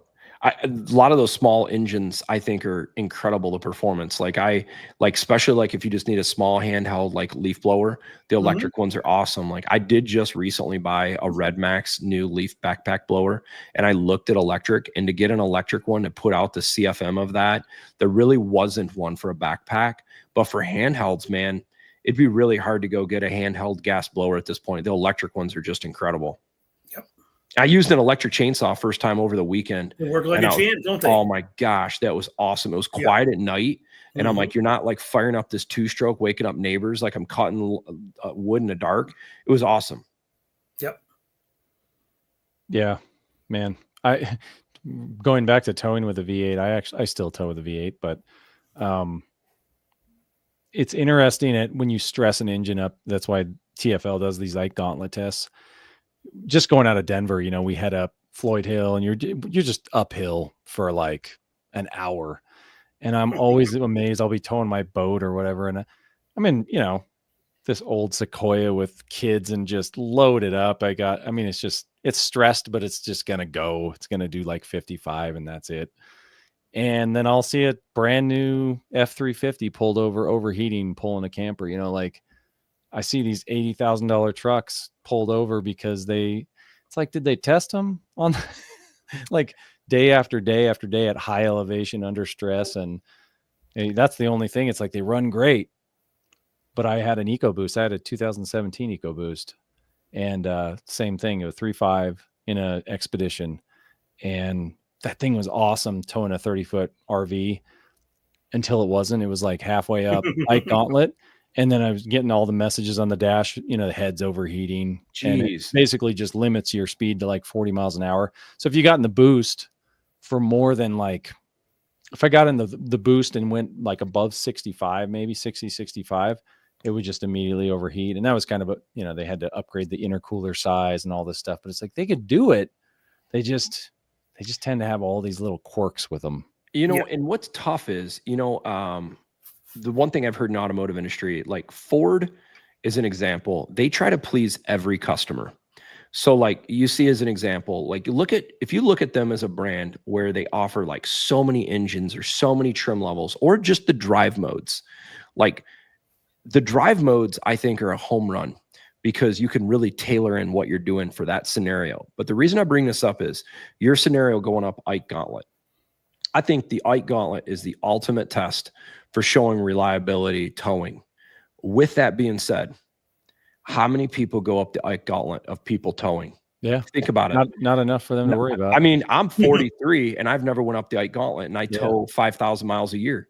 And so am I the average buyer? So like then at that point, if you design for that one scenario for 1% of your customers, if it adds an extra $5,000 in design to that vehicle, man, that's a lot of cost for 1% of your buyers. You know what I mean? Yeah. And so I don't know what the right answer is. I think if I was going to live in a Colorado area, watching TFL and their Ike Gauntlet testing is like amazing. But that's why I have tried to do my testing stuff here, sea level, because I think there's 80% of the country that probably is more aligned with my towing stuff than an F450 with 45,000 pounds at 60 miles an hour trying to break 8 minutes. That's an awesome record, but I'm also not trying to buy a truck that can win the Le Mans in 24 hours. I'm just wanting just the average day to day. And I think it's what's great with YouTube is like someone can have a channel that kind of gears it towards different uses. Like look at Jason, what he's doing. He's in the swamp every day. There's people out there wanting to get a truck or an off-road vehicle that is good at swamp off-road capability. Yeah. And that goes for the transmissions, thinking about TFL and their testing. Transmission coolers in all these trucks have gotten worse. And the manufacturers keep telling us, no, 280 degrees is fine. Like, you don't trust us. It's fine.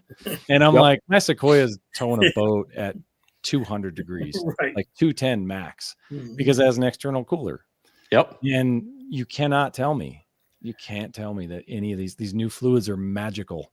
And all the new metals are just, it's magic. It's like vibranium, right? We're in Marvel world now. These transmissions and the fluids, we've never seen anything like it before. And it's funny because this is Ford right here. You're nailing Ford right now. Ford stuff runs so stinking hot. You could go buy a brand new F-350. I had one trimmer with the high output diesel.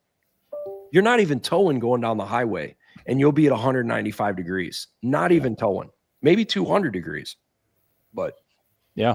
Here's a question. Do you guys think the Ford Ranger Super Duty will make it to the US? I would love to see it, but we'll never see it I agree. because this thing would sabotage the F-150, the Ranger. They're not going to take profit from those two full-size trucks. And the markets where the Ranger Super Duty is at, there's not a full-size Super Duty or F-150 there. So it doesn't take away from their existing sales. And the Ranger Super Duty is freaking awesome. I think it's incredible. Right there with you. Agree 100% on everything said. It's like the Hilux that you talked about earlier. Why that thing's never coming here. They won't get it. And this is why, if we want this stuff, everybody watching this for the United States, the only way this happens is not going to happen through the traditional car manufacturers. There's going to have to be new players coming to the market. Maybe Nissan takes an aggressive approach and says, we want to do something different. Maybe Honda, maybe it's BYD, maybe it's some company nobody even knows of today. But you're not going to see Ford, GM, Chrysler, Toyota, I don't think, ever go down this path of making these super cool, unique trucks or cars like this. No, they're trucks for tech bros now. Yep. Yeah. They're not going to. Why would they change? If I was running Toyota or GM, or look, why would you say, well, our sales are up 30%? Let's go back to what and lose margin. Is reliable. Yep. Yeah. There's no reason until the market stops buying them. Absolutely. You have to have a market driver to make someone change, because at the end of the day, Ford, General Motors, Stellantis, these are all publicly traded companies that have responsibility to shareholders, and the shareholders don't want to make less money. And so, that's it. Oh, here's a question. Oh, I know this is a great comment. There is a bunch of channels talking about, I wouldn't buy a Hurricane because it has a plastic thermostat cover or this or that in plastic. Okay. I'm going to tell you why I don't want them to go to a metal oil pan or a metal transmission pan, because I had a Ford, when I was a kid, I had a Ford F-150 with the inline 6-cylinder with a metal oil pan, and it rusted through. And you live in a Rust Belt climate like me, that's a real issue. Where is a plastic oil pan? It's not going to rust through. It might leak. It might leak on the sides or something like that. But generally, from what I've seen, I don't think we're going to see that come back, because it's expensive to manufacture that stuff. The plastic is cheap. And generally, I think a lot of these composite components hold up well. I mean, look at the General Motors valve covers. They're plastic. Look at the intake tubes. They're plastic. People aren't running aluminum tubes on this. They're running typically composites, PVC, plastics. So I don't think so. What I would like to see, though, is Ford and these, where they're doing like this aluminum, and they did this on like I think it was like 2017, 18, and like part of 19 model year, where they had like the 2-piece oil pan where the top piece was aluminum, the bottom piece was plastic. That was a bad design. It leaked, and they ended up changing that. But if you look at a new Super Duty, it's all plastic. If you look underneath RHO, it's plastic.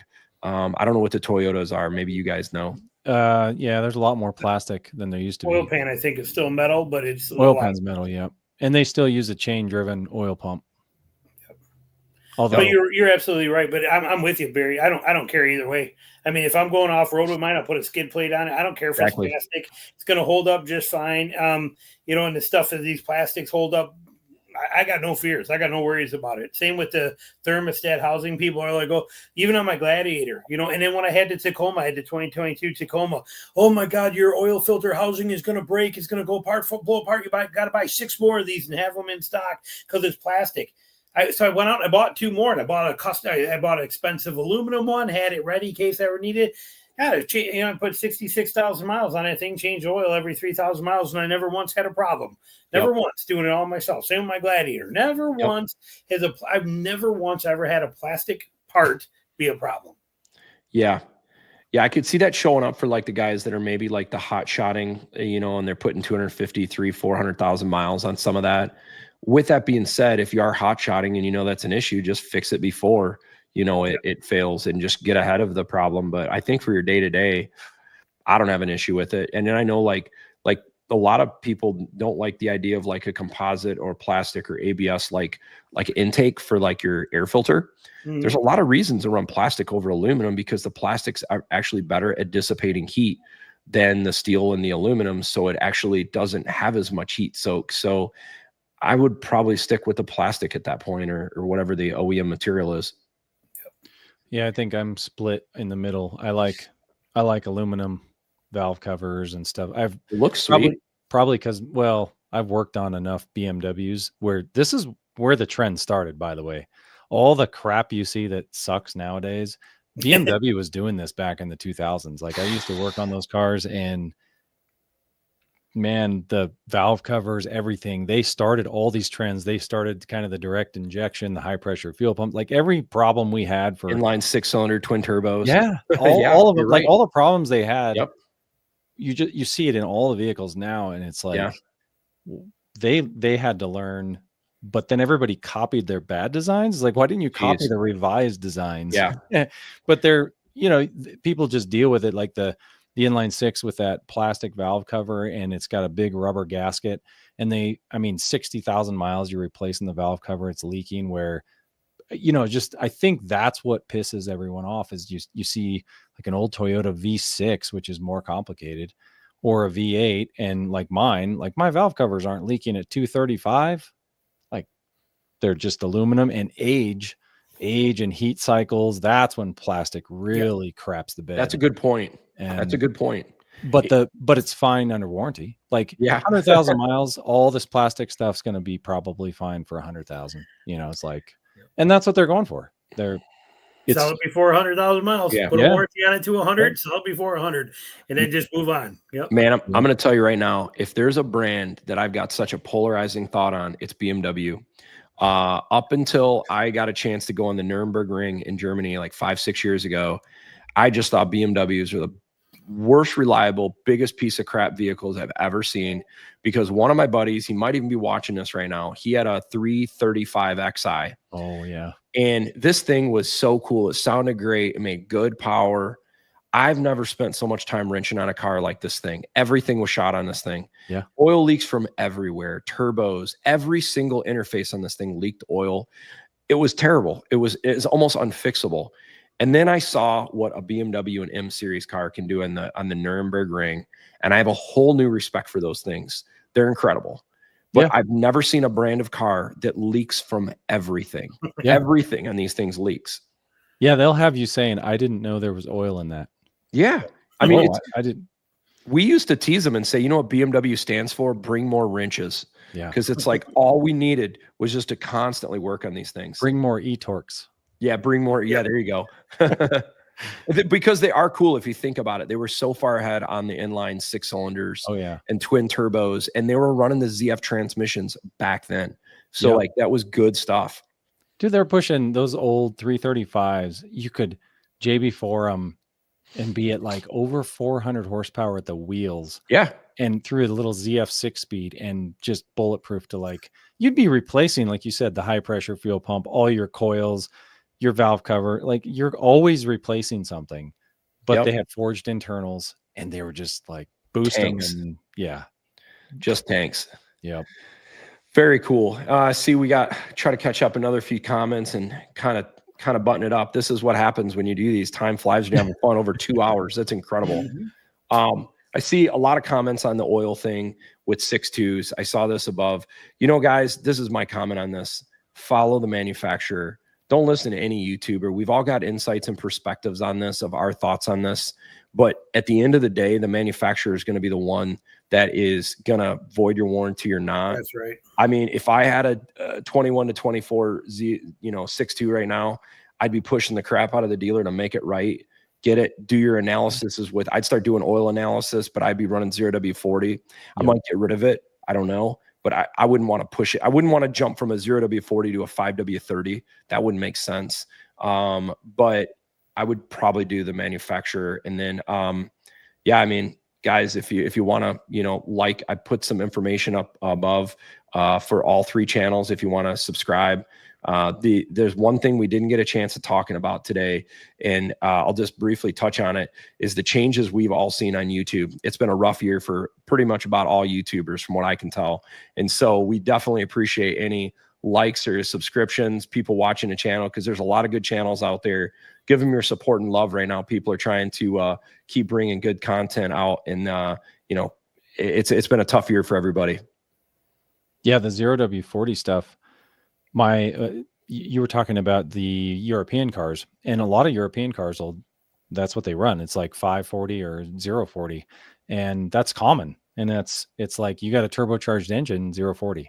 So I do think it protects more. I think it's more durable. I think it can hold up past 5,000 miles.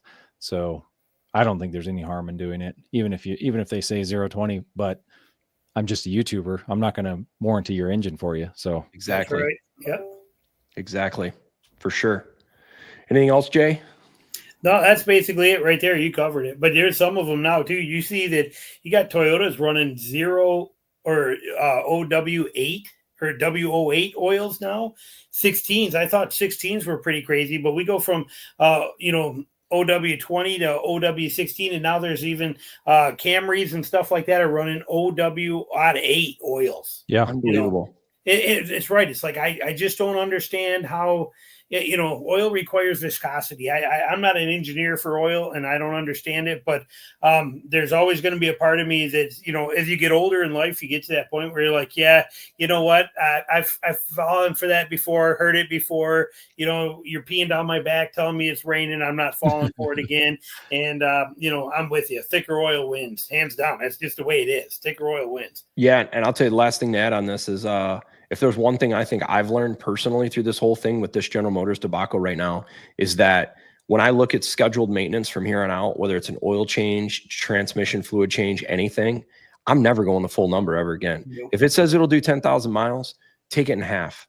If it says you can do 200,000 miles on a transmission change, I'm taking it in half. Coolant, all that stuff. I'm breaking it right in half, because that will directly have an impact on the longevity of your powertrain. Yep. Yeah, for sure. My ZR2, when we bought that ZR2, I did the oil change myself at 1,000. Yep. And then I used their free one at 5,000. So it was 1,000 and 4,000 more. And now I will do it again at 9,000, which will be 4,000 since then. And I'm going to do it every 4,000 miles, even though it's not, I think GM recommends on a turbo, 7,500 miles. It's like, Crazy. are you kidding me? On a 4-cylinder turbo, this thing's in the boost a lot. It's like, yeah, no way. So 4,000 miles. Jay, next time you do your oil change, you should do an oil analysis video. That'd be kind of cool to see. I bet there's not a lot of stuff out there in that Turbo Max. That would be kind of cool. Probably should. Yep. I don't know if I will, but it sounds really good. It's not that hard to do, but yeah, I get it. Yeah.